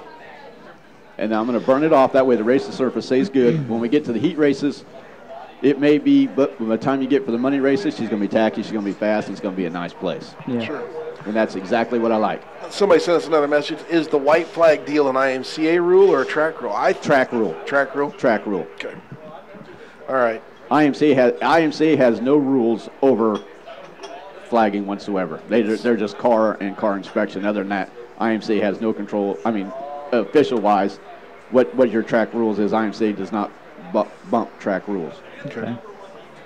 All right. One thing I'd like to see is cautions come out a little sooner for our cars when we're up against the guardrail. I forget your cars don't have reverse. I do the same thing. I do the same thing. God, I forgot. I forget the cars don't have reverse. They're motorcycle engines. They don't. I forget that, and I'm like, come on, move. Yeah. Oh, yeah, okay. You can't. I think there's been one car, and that was Bud Lee's. He had reverse on his car one time, but... How did he get reverse? There's a motorcycle made with reverse. Yeah, well, he had some kind of a pulley system rigged up on his driveline, I think. So. Really? Leave it to Bud. Yeah. Cooling the radiator with the frame and everything. Yeah, he has to have a roll cage that was a radiator. Yeah. Plumbers. That's a little boganism right there. Plumbers. Okay. Well, we got time for another commercial break already, Bob. Okay. Let's go to commercial. We're going to talk to Brandon a little bit about his Florida trips that he'd been on. Uno. So let's do it now. One trip, okay. You want to do it now before we go to commercial? That's fine. Okay, go ahead. Then was it last year you went? 2008, Tyler Bradshaw and I both went down there. And last year, Forsberg and Bradshaw went down. Okay. Pretty good time down there. You didn't go? Not last year, no. You didn't get in on the transfer case changing out deal? Yeah. No. That's right.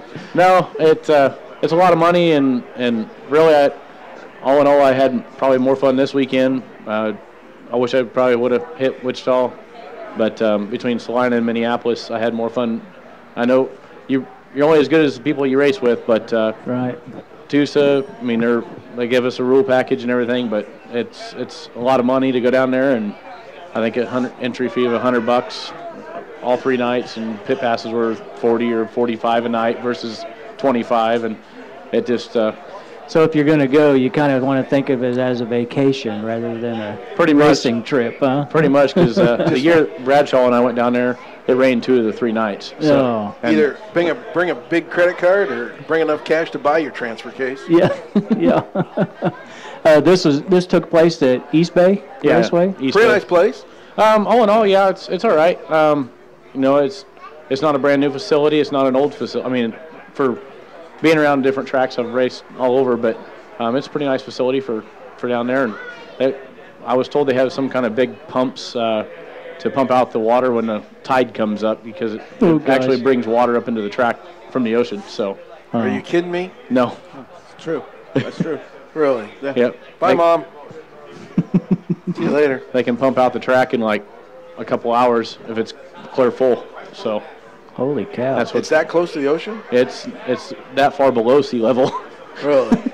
Yep. So it pretty much stays wet all night, huh? It was very sandy and very wet. You got So with it being so sandy, could you get grip? Could you get a hold of it? Well, where'd you finish? In the B feature. Hey, bad. How many cars? There was, I think, 45 or 50 Mod Lights, somewhere in there, and then there was 12 to 15 classics down there. I was running 11th, or I started at the back of the heat and made it 1 spot off of transferring to the A in a heat race, and then started in the back, or pretty much I guess I started inside second row, I think, on the B, and they said I bumped a guy, so they put me in the back. Uh-oh. And started from the back and came back up, and I think I was... Did you bump him or drive through him? Maybe drove through him. I wasn't there. I didn't know. No, I was a little anxious, and he got a little sideways, and I just helped him around. So we know. I mean, we're inside the car. So I mean, I've been inside the car. We know. Sometimes you make those quick judgment calls that don't work like you'd think they ought to. Yeah, it's like, oh darn. I got penalized down there, but sometimes it don't happen around here. Nope. I got spun out at Salina twice in one race. Who did it to you? Don't know for sure. One was a Garden City guy, and the other one was fellow friend 3G. From what I've been told, I haven't seen no video. But when was this? He's listening. Dustin, what'd you do that for? He said he didn't do it on purpose. He thought I'd checked up for somebody, and I just... Me! He said me. Yeah. We know. We're inside the car. We know we make a mistake. Him and I was racing pretty close at Minneapolis the week before. He said he wasn't going to lift for me the next time, so I don't know. That's a friend? Well, yeah. Okay. Just want to make sure we were on the He's same. a friend because enemies wouldn't have lifted any time. You know what? Point scored. Yeah. I guess he warned you. Yeah. I guess sometimes you kind of bite off your own stick, but... Matt said me. Look, guys, we got a few more guests we want to get to. Brandon, congratulations again. Thank you. Thad, you know, one thing I got to tell you, man, is you do keep it entertaining. You bang on that dang checkered flag stand, I can hear you clear down the infield. Oh, I hate restarts. I hate them. I can't. I don't. We just tell them in the driver's meeting. Orange pole in turn 4.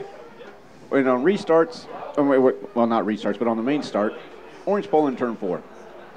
And I got a kick a couple weeks ago out of the kid that was sitting second row inside, and every time they would come out right before the pole, he was sitting second row inside, and every time right before the pole, he was leading the race coming out to take the green flag. Who was it? Brandon. No. Once again, we go back to the front wheel drive class. And I'm sitting there, I'm up there just laughing. I'm like, you've got to be kidding me. So a couple weeks before, he didn't have a race receiver on. So the second time he did it. Let me tell you something. Receivers, they're a part of your equipment. They better work. We're going to use them at this track. If you can't hear me, we'll show you the back. Yeah, that's exactly what I did too. Because the second time he did it, I was like, he must not have a race receiver on. So I flipped my radio over to the race receiver. So I go, hey, next time you come by me, you better be waving at me. So he come by me, and I held the green flag up. I held for one more lap to go, and he come by, and he's just waving away, and I go, well, thanks a lot. Now go to the back.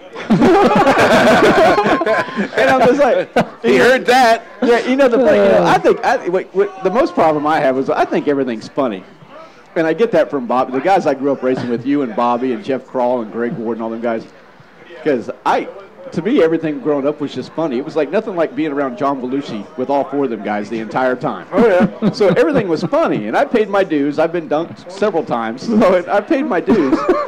But, I think everything's funny. That's what gets me in trouble because I'm up there and, for instance, the girl yelling at the flag stand, I thought it was funny. I'm just up there and she's like. It was funny, and I'll admit, it was funny, right up to the time. The part of her yelling back. The insanities came out, the whatever those words are, whatever you want to. The yelling at the crowd part, I don't like. I didn't like. Yeah, but yelling at me, I really don't care. Because I think everything's funny. So you can yell all you want to. And the birds flying in front of the crowd, I was like, you know what? And so I walked. You saw where I had to go. Yeah, like I said, that probably chapped your butt. It did. Having to walk that far. He needed 2 cheeseburgers and a glass of water. You know what? We got to put a concession stand down on that end. I don't get a chance to eat at the racetrack. I'm too busy. I don't either. I'm sorry. The food's good, but I'm too busy. I don't have time. I don't eat at all. I don't eat there because I just don't. It's funny. All the years of growing up at a racetrack, I really don't care for racetrack food one bit. It don't hurt me. I've ate it. Look, guys, we got to go. We got to get into commercial and get our next guest up. Thanks so much, Thad Cloves, Brandon Gray. Again, congratulations, points championship, Mod Light Class, Minneapolis Raceway. Thanks for coming back, joining us this evening. More from In the Zone Race Talk Live after this timeout.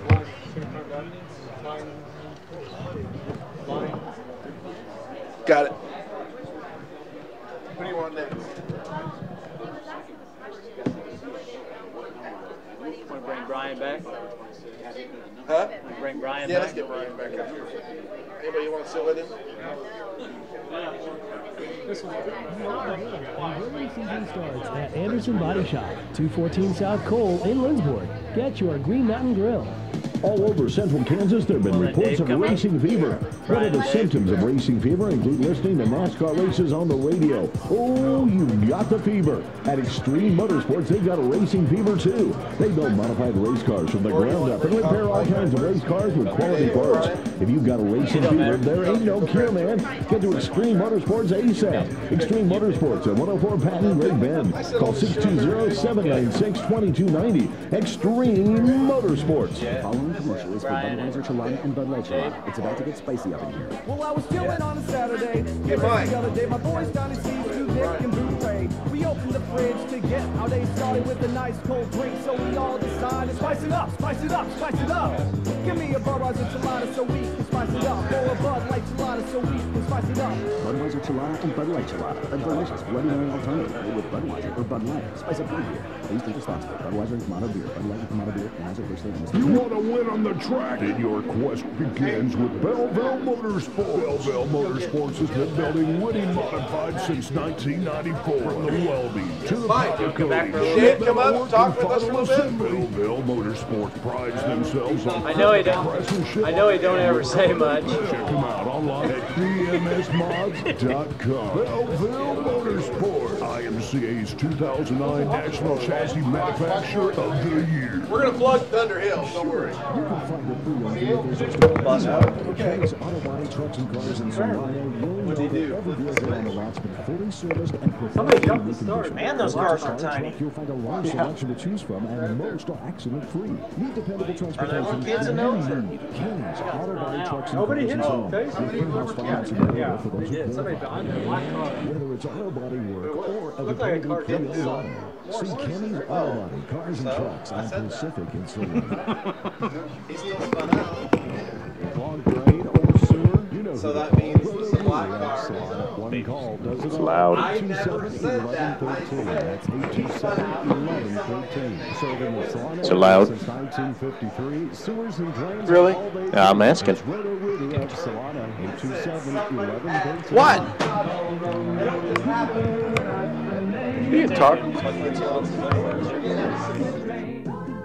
When you need parts for your race car, you need them fast. cars. That's why racers all over the Midwest have relied on Pro Motorsports for years. Pro Motorsports has been serving the fastest race cars out there for 20 years, selling the most reliable brands in the industry with excellent customer service and same-day shipping. Pro Motorsports of Wichita at 5607 North Broadway. Visit them on the web at dirttrackparts.com or phone them at 316-838-7227. Pro Motorsports of Wichita. Welcome back to In the Zone Race Talk Live. Bobby Potts along with Bill Gritt, now joined by Dave Brand and Brian Riviera, again, the 2011 IMCA Northern Sport Mod National Champion. Boy, that's a mouthful to get out, isn't it? Yeah. It is, isn't it? I got to tell you a funny story about up at Boone. Okay, go ahead. Oh. You just hold yours. I am. We were standing around. Kendall was the one that heard this, but he heard two gentlemen talking about Brian being the points leader in the sport mod class, you know, the national points leader, or one of them. And he just couldn't understand how he did that because there's no IMCA tracks in Kansas that they knew of.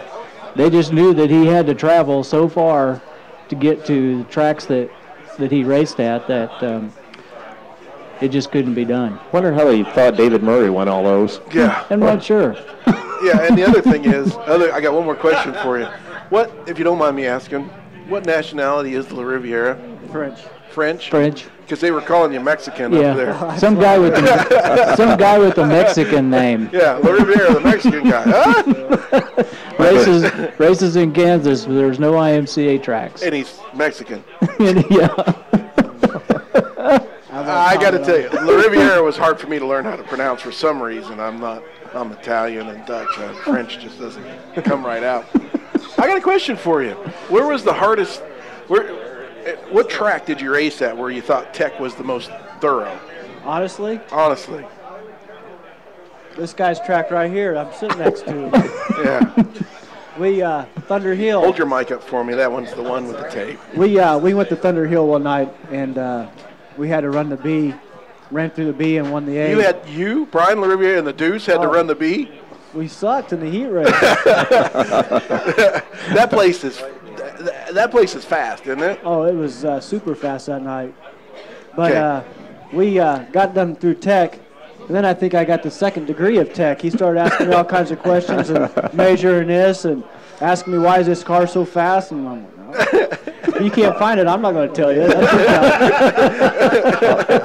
I'll tell you what, you have no idea how many things I've learned just by asking the question. Yeah, why is this car so fast? Yeah. Is this motor legal? Not really. Is there any point in us taking any of this apart then? Probably not. not Brian, but I ask questions, and then it's not even, a lot of people take it all personal, but a lot of times it's not even about them. It's about, you're thinking ahead and what are people doing and how's it affecting the parity of the class and everything else. So you collect information. There's a bunch of us, some more frequent than others that email everything around and take pictures and you name it and send it all over and you get information back from people. So, yeah, I asked, why is this car? It was, too. I don't care what his heat race looked like. He was fast, wasn't he? The feature was the exact opposite of that. Every year at the Super Nationals, you always find something strange. Did you find anything this year? Did I find anything? I don't know. They kind of all blur together. I didn't find anything particularly strange. Sometimes we talk about that, like we don't seem to find near as many illegal cars. For one, I think the rep is there, like if you don't bring it here, yeah, right. And so people are learning that because when I first started going, that's how it was. I mean, guys brought stuff. I'm like, really, this is the Super Nationals? What'd you bring that for? And so nothing too terribly. I mean, nothing cool, Nothing cool. Nothing like the painted lead in the. Oh, that was fantastic, wasn't it? In that hobby stock car? Yeah, you told about that last time. And so, no, nothing particularly cool, but that's better. There's less disappointment, there's less of those tough conversations, and there's less heartbreak for guys that spend a lot of money and probably work pretty hard to get there. Go ahead. You go ahead. Okay. Having the rev limiter, being in the first year for it, do you have any problems with those? I had a couple good ones. Maybe I did find something cool. This guy had a recall tack in a hobby stock. It was a hobby stock with a crate. And when he came in, the recall button was up. But I noticed the button was up, but I didn't look at the tack. And I changed the chip, and he revved her up, and it didn't hit the chip. Uh-oh. So I thought, And so I switched chips. I had more than one. I put another one in there, and it doesn't hit the chip. So I look in there, and it's on recall. So I flip it down. I have him rev it up, and it hits the chip. So I flip the switch up. I flip the switch up, and it doesn't hit the chip. And I flip the switch down, and it hits the chip. He forgot to flip the switch. But, yeah, I kind of wondered, you'd be amazed. I don't think he had a clue. You know what I mean? But it was up, and I had one other guy. I should probably tell you about this guy. It's a kid. They can race when they're 14. Well, you're 14 and good enough to race because these guys probably been racing since they were 5, 6, 7 years old sometimes. And the kid that won the feature one night, anyways, he comes in, and I put the 3000 chip in there, and it goes to about $5,000. So so I switched chips. I have him, and it goes to about $5,000. So then I pull it out, and I put the 6200 in there. I go, see if you can hit that. She gets all the way to about 7. I'm like, hey. And so I tell him, I shut it off, and I go, hey, your red limiter doesn't work, blah, blah, blah, right? And so he's like, he starts cussing, you know what I mean? And then he starts banging on the interior, and he's punching the interior and punching the interior. I'm like, hey, quit that. Hey, bam! I punch him right in the arm. He's punching the hell out of this car. So I punch him in the arm. I'm like, stop it. Just go back there and fix whatever you need to fix. You know what I mean? It's the first day. So he did make it. And I want to say. Did he get DQ'd for that? Or? Oh, well, yeah. He don't cut no slack. He don't cut no slack. I know. Yeah. I've explained it more than once. This just didn't Saturday night. This is the super I was effing Nationals. I just was getting ready to say I made my first trip up there. Ryan and I did. And that's amazing.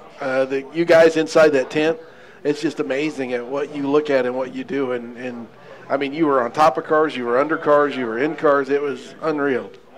Yeah, there's a bunch of guys that show up. There's a small group of us that really communicate, I think, a lot more than others. But most of those guys come and go. And some of them live right there, so they come and go. They work during the day and show up that night, and they only work in the tent, or they show up in the infield in the middle of the races. They start earlier every year now. Yeah.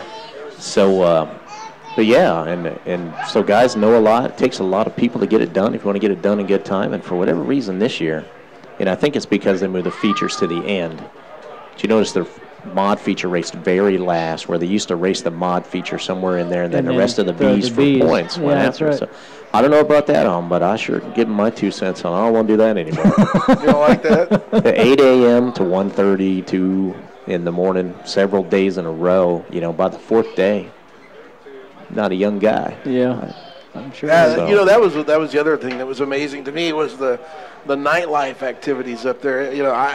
I didn't get to bed the 2 nights I was there until 3:34 in the morning, then back up at 8. Well, that makes for a short early. night. Just ask DB. Yeah, Jeff Jello. That guy, did he ever sleep for a week? Yeah. He looked like a zombie when I seen him Saturday. It's like, really? Did you have Jello all over your bill? Or? No. Just asking. Don't go there. Body was selling it by the cup the next day. I know, I heard. I didn't even know anything for him to make a buck. That's right. Let me tell you something. I'm old, and every morning I had to walk. They're strict up there. They wouldn't let me. I couldn't walk through the pits to get my pit pass. That's right. Even though I had one from the night before and I had my press card, I had to go to the blue house every day to get my pass, but we were parking way over there. So it all began, my day began with a mile hike. I need to keep doing that. I lost weight while I was ready? I'll give you the Boone exclusive secret right here. Just one. Yeah? Breakfast burritos. Guy at the gate. The guy at the breakfast gate? Burritos. Because they don't let us in either. Oh, they do. We get breakfast burrito. Oh, yeah, a couple of years ago, They're only $1. I'll go get a couple you start of bringing, McDonald's. start bringing food to the gate in the morning, Do you know how long that is to walk from the entrance of that parking all the way down and all the way around and all the way over? Stop it. I don't want to hear out of you. No, one of the cool things, particularly if you go every year, is the relationships that you develop with other people, that are there every year. I had to crack up at the girls that do that direct traffic in the pits. Did you notice one day they had halos on, then the next day they had horns on? Yeah, bunny ears. Bunny ears. Bunny ears. They camp right next to us. Really? Those are their campers right where we park, and yeah, we see them every night. So you meet all these people, and every year Yeah. you see them again, you know, and that might be the only time of the year you see them. But if they're there as long as you're there, that you really get to know the people that you know, those reoccurring relationships with those folks. Yeah. And one day I was walking from the Blue House all the way around back to where you guys were parked, which is back in the corner back there, which is a ways, another Yeah. hike. And I was just walking. I mean, I was just minding my own business walking, you know. I mean, I had 1,000 things going on inside my brain. Yes, it works. And the next thing I know, some black guy was yelling at me, and I was like, I was looking around. What's he yelling at me He's for? walking in the pit lane, wasn't you? Yeah, I was walking in the wrong lane. He goes, over there. And I said, okay. And I went over there. I said, hey, look, I'm a rookie. This is my first year here. And he goes, okay, let me explain to you. Walk over there. And I said, Yes, sir.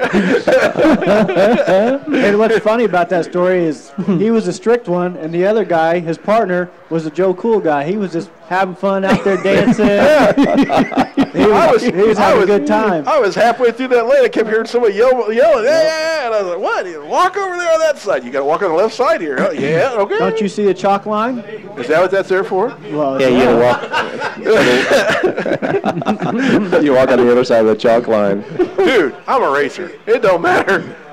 I didn't see it. Trust me, I'll walk over there. I'll yell at you. Yeah, he was. So now I walk on that side. I didn't see the chalk line.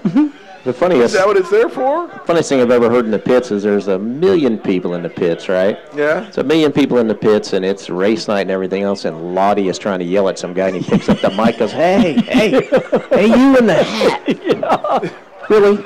There's going to be 4,000 people with hats, so that guy was going to narrow it down. Oh, shoot. It's the party aspect of it has come back a lot better. Yeah, you know, 10, 12 years ago, maybe there was a pretty tragic accident, and the guy was quadriplegic from it. He basically hit the lineup board on a four-wheeler just as fast as the thing would go. And so that was the end of the four-wheelers, and that. You didn't see the naked guy in the shovel, then, did you? Oh, I got that video, but it's on YouTube. Chicken Man with sound. Are you kidding me? So, yeah, you can watch it on YouTube. Oh, I looked up. I was like, how do you explain that? Did you see that? You were there? You were there. I was already in bed by then. No, you weren't. Yes, I was. Yes, I was. When I come by Chicken Man earlier in the evening, not long after the races were over, he was kind of motorboating some big gals. You know. And so he still had everything on, and then later that night he was naked and riding the shovel. And the best story I read about that was some guy wrote on the internet. He goes, I know that dude. He goes, that's the same guy last year that fell off the back of a four-wheeler going through the mud pit. Oh, yeah. Go ahead. He said, then the guy backed up over him with the four-wheeler while I was stuck in there. Oh, God. He says if that toxic crap didn't kill him, nothing will. Who's colorblind? Are you talking about me? Oh, was that you? Yeah, I am colorblind. I mean, it's just the way it is. Does he build that mud pit there on purpose? Yeah, the mud pit developed, I think, from the year it flooded. There was a year it flooded. And mud pit. What did I miss? You didn't see the mud pit? See the mud? That was probably too far to walk. Yeah. That was clear on the other side of the that was where we parked the pit area.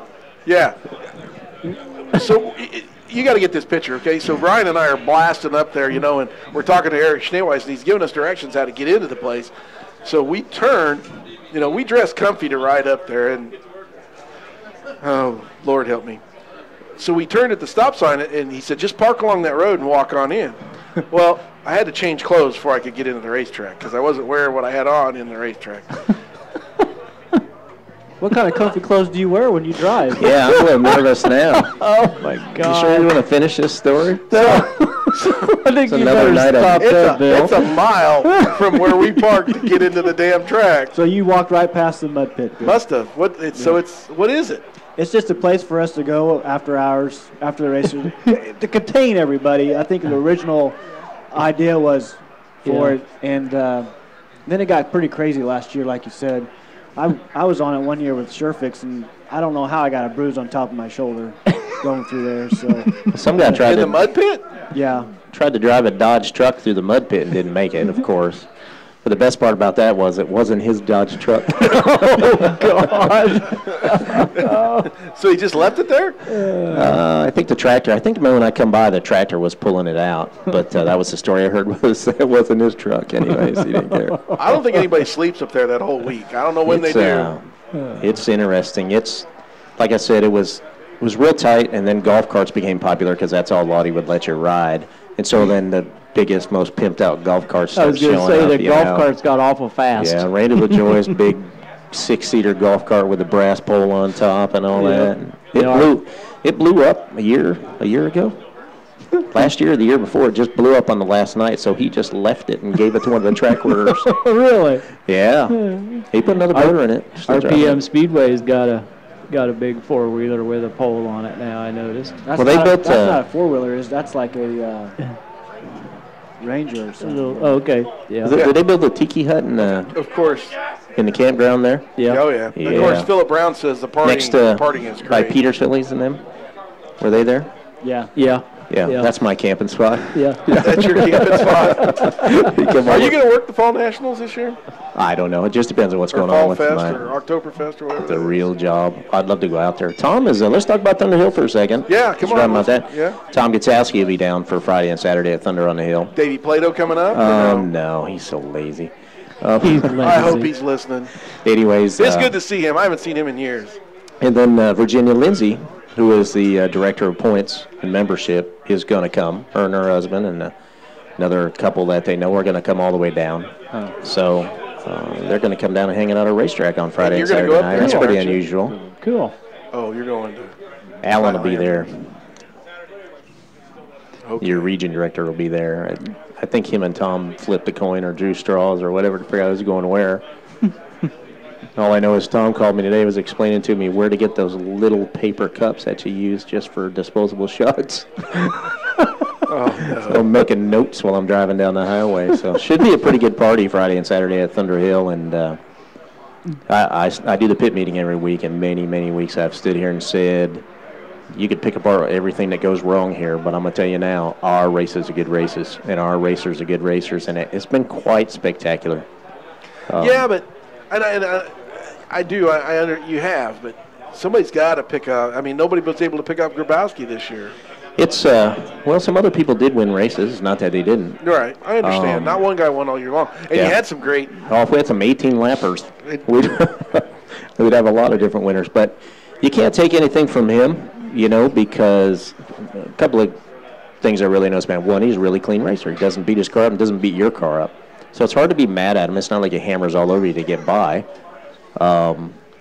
Two, he helps everybody, and that's the best thing. He knows what pays his bills, and Razor chassis, you know what I mean, and a variety of other part suppliers, help fund his racing, and he's a very good at that. Just like Brian, talks about Extreme, and talks about his sponsors. I heard a great comment about Randy Wilson tonight when I was listening on the way here.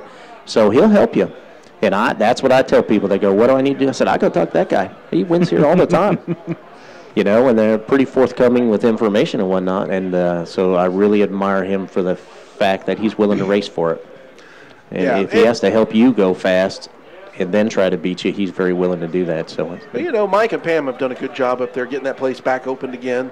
They're in their sophomore season now, or how many years has that baby? Second. This will be season 2. I think they've done a fantastic job. That place was always fun to race at, and I liked taking the late model there. However, my son would go help everybody else but me when we pulled in the pits. Same way when we get to the track. Yeah, he'd bail out of the truck and go help Steve Foster, and I'm like, hey, I got to get a car out of the trailer. You can't, what I want to say, the social aspect of racing, it's fun, is a huge part of it. And Craig said one time something that stuck with me. He said, some of the best things I have in the racetrack are before and after the races. Oh, yeah. Because that's what it is. It's what you do and what you like, and so do all the people around you and your buddy and everybody that came with you, and you name it, and we all love racing, and so you go. And so... so be sure and be at Thunder on the Hill this weekend. That Friday is correct. And Saturday. That's Gates right. open at 4, races start at what time? After hot laps. Yeah, I should know better than to ask the tech guy. Thursday night, though, we have an open practice Thursday night. And the easiest thing you can do is racethunderhillspeedway.com, and you can read all about everything you want to know. You know, I got to get back to Brian here, and I still got one more young man I want to get on. We're running a little late. Doesn't matter. We're on the net, so who cares? Ask Dave if he knows what gear they run in the A-mods. Tyler Iverson is wanting to know. He's coming Friday and Saturday. You got any clue? Nope, because we don't have any A-mods. We have modifieds. Okay, what gear do you use? Yeah. You know, I'm a terrible person to ask for that, and I try real hard not to get racers' advice. That's why I go ask that guy, because it's not in my business, you know, to give somebody advice or something. And the things that I look at and talk to people about are kept. What gear do you run up there? There you go. In my sport in your mod? sport mod. I had a 67 in. A 567? I know Ryan went up there with a 43 and did okay. You know, so, I mean, but those are sport mod gears. I have no clear That clue. track is so big, you almost need 2 gears to run the bottom and top. So, yeah. The 67 was too much on top and was just on right for me. I think we went out there with a 67 the first time, the very first time you went there, Ryan. I can't remember, but yeah, it was almost too much. I think I've heard a couple guys run a 67 there in the modified. So depends on what they want to turn it. Yep. You want to recap your season real quick, like before we turn you loose? Recap. Started off real slow. You know, we had these big dreams of what we thought we was capable of doing. You have 3 or 4 bad nights right in a row, and you go back and think, you know, I just need to concentrate on racing once a night, one race at a time. We get the new first class extreme car out. We win the first 2 out of 3 nights in it, and our luck just started rolling our way. And you start calling Virginia one of the nicest ladies you ever meet. I wish everybody that you called about a problem was as nice as her. But wasn't until probably middle of August I didn't realize that Tyler Fry didn't have as many wins as he thought. I thought he had more wins than he did. And when you start doing the math, you start thinking, man, I got a chance at this deal. So you start traveling 1,200 miles a weekend to put yourself in a position to make that happen. And like I said, with this luck went our way. We won our 3 track championships. I was saying all year long before we even started racing, if we had a chance at winning this deal, we was going to have to win a track championship at Minneapolis. And we got it done. And what originally was our goal actually became, you know, real. So. Any regrets? Anything you wish you'd have done different? Oh, no. I wish I would have got my extreme car out faster, that's for sure. I might have had not so many DNFs, I don't know. You know. Did you have the same power plant in the other car that you do in the extreme car? Yeah. Really? The first probably 20 shows I had the same motor. And you have a full-time job? Oh, yeah. You work for? Cessna Aircraft. Been there right up 15 years. So. What time do you have to be at work Monday morning? 6 o'clock in the morning. Oh, boy. What time did you get home Sunday night? I know what time we got home, which was 2:30. We got home 2:30. 2:30? And you know that's. How'd you do that? Wait a minute. You're an hour away from us. What time did you get? 2:30. He's fast, Bill. Did you have to change clothes before you got in your car to get home? He had to get his traveling clothes on. You know, it wasn't. Hell no, I rode in the dirty clothes. Did you see me? I was filthy. Yeah, the hardest thing about this whole year was. Okay, stop it. I got burned in Wichita, and I don't wear shorts out in public. So I wore shorts, and I don't wear shorts to the racetrack. Well, that's fine. Well, you were giving me shit about changing clothes. The hardest thing about this season was it wasn't the shows, racing 3 times, 4 times, a week. It was the time it took to get to the racetrack that we went to. I want to know how you got home at 2:30 in the morning from Waukene. Which way did you go home? We go I-70 and 35. Well, I just dropped him off at the. What took you so long to get me home? We had tire vibration, remember? Oh my God! But Slow down. Like I was saying, it's a travel time that you spend getting to the racetrack, and I have to thank my fiance for this. I would drive to Salina, and she would drive home. We worked out when I used to race with Wilson all the time. He would drive to Salina. I'd take my little power nap from Waukene to Salina or wherever he was coming from, Detchler or wherever he decided to go race that Sunday. And from Salina on home, I would have to drive. So that was the hardest thing, is just the time that we spent in the truck was just So, brutal. so you got to get along pretty good with the guys you went with, Yeah. right? Oh, yeah. So, You ever have anybody ever lose it or just snap at each other, or? Actually, Amber and I, we snapped at each other at Hayes's fair race.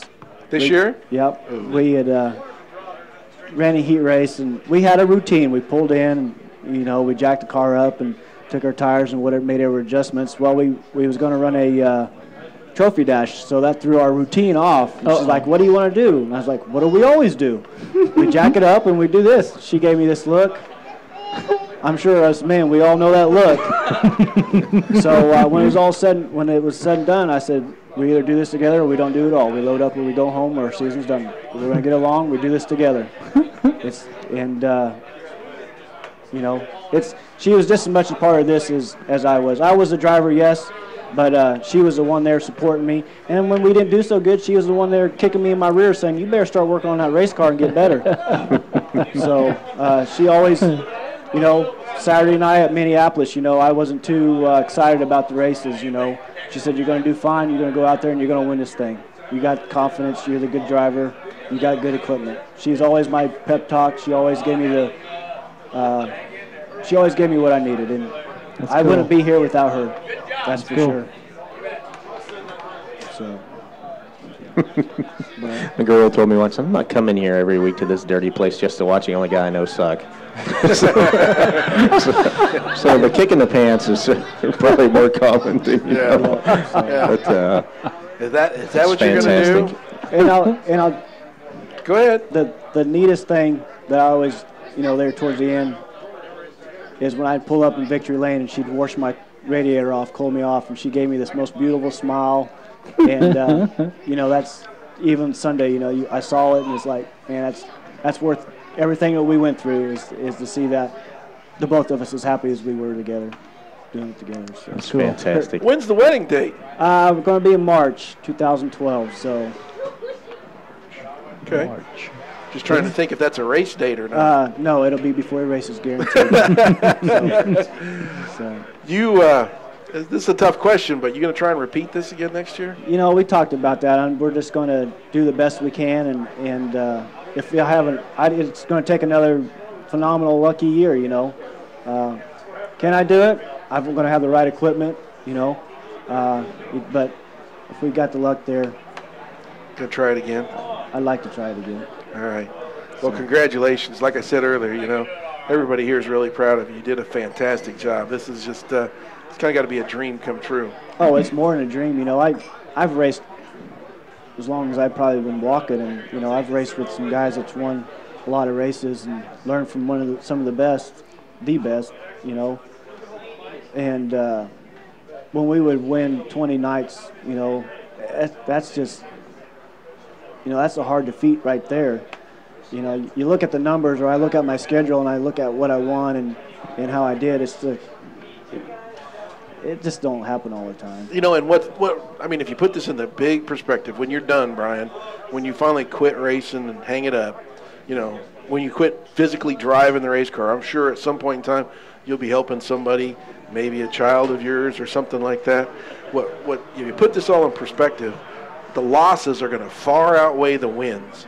So you better savor the wins and you better savor the season that you had. Can you do it again?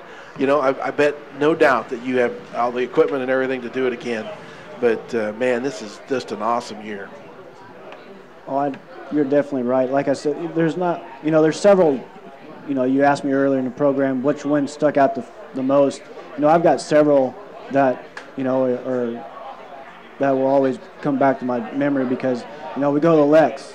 We run second there the first night. We go there and then we win the second one that we go there. And that was a huge win for us too, because that was win number 29, and we took a win away from a competitor that we're racing for a national championship. And we won 8 shows at all 3 tracks that I raced at, which would be Hayes, Mini, and Walkini. So that left 8 shows, 8 more wins somewhere else that I went, Mayetta, Jetmore, Lex. So to go somewhere else and pick up a W, that's another big win that I can think of. Or the second night of Osborne, you start last and you win it with 2 laps to go. It's just there's a lot of them that not one is more important than the other. So. And you've won some stuff out of the B features and coming from last. I mean, I've won. I've won just 2 of the 3 of the B features. When I came out of Minneapolis, I won 2 of the 3 that I came out of the B. And to be honest with you, I would have not have won at Thunder Hill if I didn't run the B feature, because I learned how to race on that racetrack when I raced that B feature. Sure. It's more seat time. So, and that's what I tell everybody: seat time, seat time, seat time. I've watched you, and I don't never, ever count you out, because he doesn't quit. He doesn't. He just keeps coming. It's amazing to watch him. We was at Minneapolis one night, and I was talking to Don Bolt, and I was like, man, he was talking about another driver. I was like, man, he can always get to the front so much faster than I can. He's like, don't matter how fast you get there, as long as you're there at the end. That's right. And that's another thing why we've had the success we've had. We have not had, other than 1 DNF this year.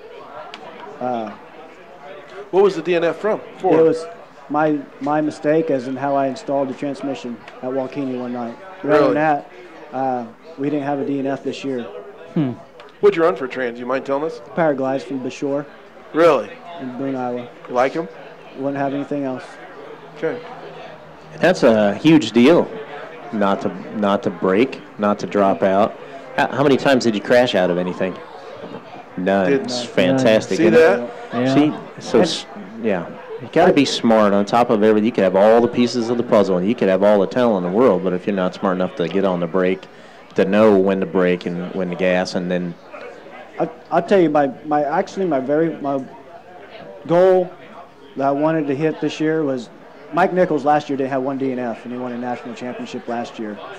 And I think that's more of a huge accomplishment, but not having a DNF all year long. Oh, yeah. So that was one of the goals that I put out there for myself. Race smart, don't tear your stuff up, and if you're there at the end of the race, you have a chance to win. It don't matter how fast you are the first 15 laps, but if you're not there on that 16th one when that checkered flags, you're not going to win. That's right.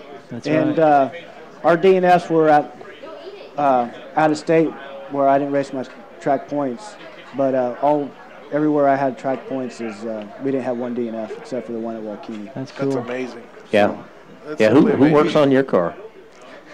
I do. Who helps you besides? I've got a buddy that at the beginning of the season, my buddy Josh, and believe it or not, Amber, there'd be down there times that she would be getting grease underneath her nails. And like I said, Randy Wilson builds my motors. Yeah, if you don't wreck it a lot, you don't have to fix it a lot either, huh? And that's one of my things. Some of the guys I race with, you get into them, they think they got to get back into you, and man, I don't want to work on my stuff no more than I have to. And if you're having to work on your stuff because it got tore up, you're not working on it to get faster. That's the only time I want to work on my stuff, is to get faster. Yeah. Not to get to the next racetrack. And but it always seemed like when I brought help with me, that's when I tore my car up. Really? Yes. So I told my buddy to quit coming. How'd that go? Like, don't take this the wrong way. But. Yeah. Why don't you start staying home? Yeah. No? Wow, that's. I mean, I don't know you that well, Brian, but I watch you race quite a bit, and obviously numbers speak for themselves. But definitely a great example of less talk and less BS and more success.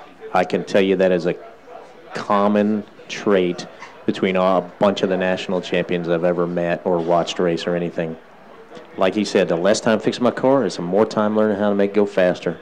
You're not holding a grudge. You're not worrying about paying. How many guys have you seen, once they get a donut on their car, they totally lose their mind, and their whole goal changes. And not only are they mad then, they're mad at the end because they spent their entire race screwing around with that. Yep, it gets inside their head. Yep. Yeah. So if anybody wants to know how to win one, that's a great start. Mind your own business, pay attention to what you're doing, and don't run it into everything. And you know what I mean? Race it. Yep. Leave your friends at home. And if someone gets into you, give them a bit of further doubt. That way it's not it doesn't have you upset. Yep. Yeah. Brian, a long time ago I raced, and yes, I'm colorblind. And I learned this the hard way. It's a good thing that checkered flag has. I can see that one. Squares on it. I can see that one. I can see the squares. Okay, it doesn't matter what color they are. I was racing against I was racing in the pro. I came back into racing. I was racing in the pro stock class, and somebody drilled me early in the race. I mean, really hard. So the checkered flag came out, and I thought I knew what car it was, and I picked out the color, and I drilled it. Okay. My guy that helped me, Steve Hogarty, he's gone now. He made me fix it after he tore it apart. He said, "Look at that mess." But you want to know the rest of it? You never did it again. It was the wrong car that I hit to begin with, and I could have hurt him. It was Steve Whitty, yeah. It was funny because like half the cars in the class were yellow. So being yellow didn't really narrow it down for you that much. Bill comes in and they all looked the same to me. I don't think we didn't get too upset. We were just sitting in the truck. I came over afterwards. Bill came by and I'm like, "Hey, wrong yellow car." Really? Yeah. So yeah, you know, and once that stuff gets in your mind, it messes with the rest of your racing. You know, and no, but yeah, I quit that. I never did that again. Not ever, because it's too much work. I didn't. The guys I grew up with didn't race that way, you know, and I, you know, like I said, I don't want to work on my stuff because I tore it up because I felt like I had to get somebody back, you know. I want to race you the way. Yeah. You know, it's more fun to race somebody door to door, lap after lap after lap, and just seeing if you can beat them than it is to run into them. I know. Rubbin's racing. Rubbin's racing. I've probably roughed a few people up, you know, in my time. But I guarantee you it wasn't on purpose. Sure. You know. Hey, if there's a hole and you think you can get through there, you're not gonna say, "Nah, maybe I'll wait till next lap." Are you? It depends what you're looking, you know. At Boone, no, hell no, you're going through that hole. You gotta go. Trust me. You gotta go. But at home, no, there's no reason to be that overly aggressive. Have you learned something racing at Boone? I'm glad I don't race there weekly. You know, somebody else told me that over the week I was up there, and that was sobbing. I'm very lucky. The racetracks I race at weekly fit my driving style. Yeah. Boone's not my driving style, so I would have a hard time there racing.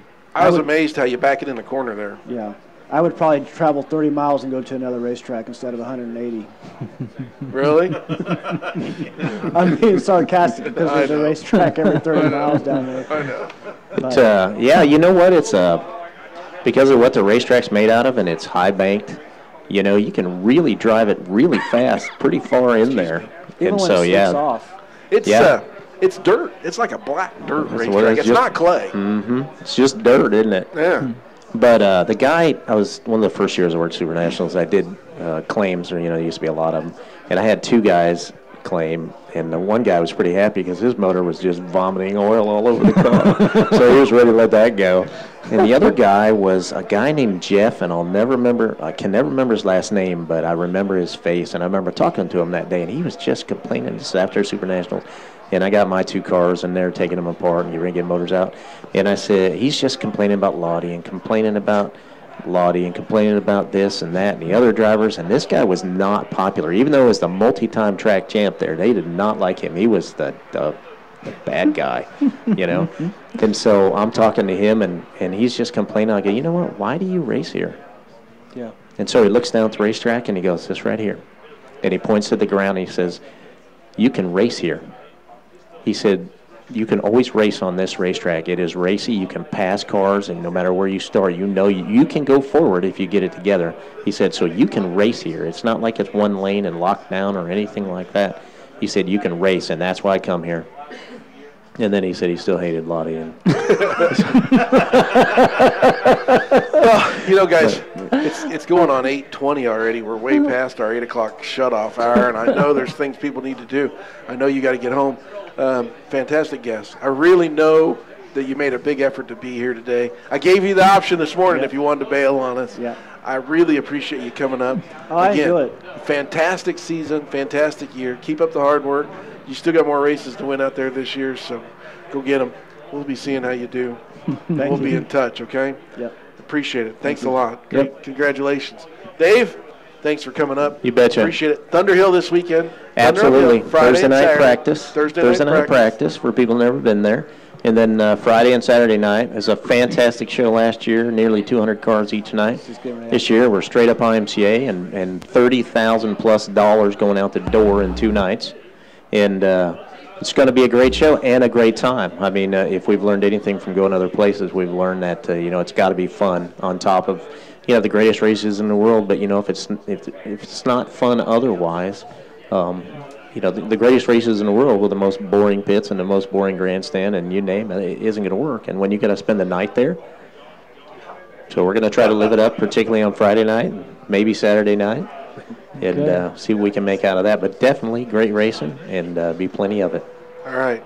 Any final thoughts? I'm coming over there Saturday. Are you coming over Saturday? Where are you going to be Friday? I'm going to stay here. We're going to race here. We're going to finish out the year here. I'll be here. You want to go Saturday? We'll be over there Saturday. I think it'll be too cold for shorts.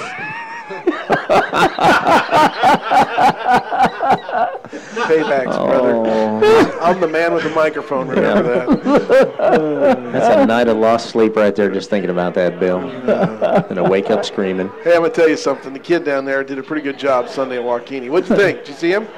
You know what? To be honest with you, I didn't watch a whole lot of late models. You should have seen him. He crawls out of the car. Looks like Cale Yarborough in the days when they had the open face goggles, because his face is covered in black. I don't know where he got that from. He run 12, 13, something like that with a crate motor. Did okay. Yeah, did fine. So it was a blast. Did you have fun? That's all that matters, right? Yeah, he had a blast. That's all that matters. And I could have even made a few more changes to it. We're learning that car. He's learning it, and oh my God! But to see him crawl out of the car, I was like, how the hell did you get so dirty? His face was just covered in black right here. Nice. Yeah. What? Is this a day race? Yeah. Was it night? Yeah. Yeah. It starts at 6 and actually got over like 10 o'clock. That's usually late. No, it didn't get over at 10. That's late for them. It didn't get over at 10. What time did it get over? 10:30. It is 10:30, 11. Was it really? Yeah. It was not past 10:30. It was. Yeah. I don't know how you got home at 2:30. Because that's when I got home, and you had another hour to go. Whereabouts you Wichita? I live on the far side of Wichita. I live on the south side of Wichita. So once I get to Wichita, I got another 20 minutes to get go there. around the town just to get home. Okay. Any other final thoughts? I know you're hungry, aren't you? I'm starving. All right. I think my food's over there getting cold. Okay. You guys have been great guests. Thanks again. Yeah, Brian. Good job, by the way. Yeah. Thank you, guys. Dave, thanks a lot, Brian. Thank you. Really. Great time. We'll see you next Tuesday right here. We'll start at 6 o'clock. Speakeasy, 2030 South Ohio. For Bobby Potts and all of our guests, you guys did a fantastic job tonight. Thank you so much. We'll see you right here on HopUpPerformance.com and 1150 KSL. Justin? Thanks to Justin. Man, you ought to see the stuff he's got strung out across here in the cameras. People can actually see the shirt I'm wearing. That's scary. Stop it. Wait till next year. This place is going to be rocking. I'm telling you what. Go hop, anything's possible. I'll tell you what. I think you could dumb it down for my BlackBerry because, all the way over here I'm trying to get it on my BlackBerry and it's not having any of that. Yep. Yeah. We got to go. We'll see you next Tuesday right here at Speakeasy. 6 o'clock start time.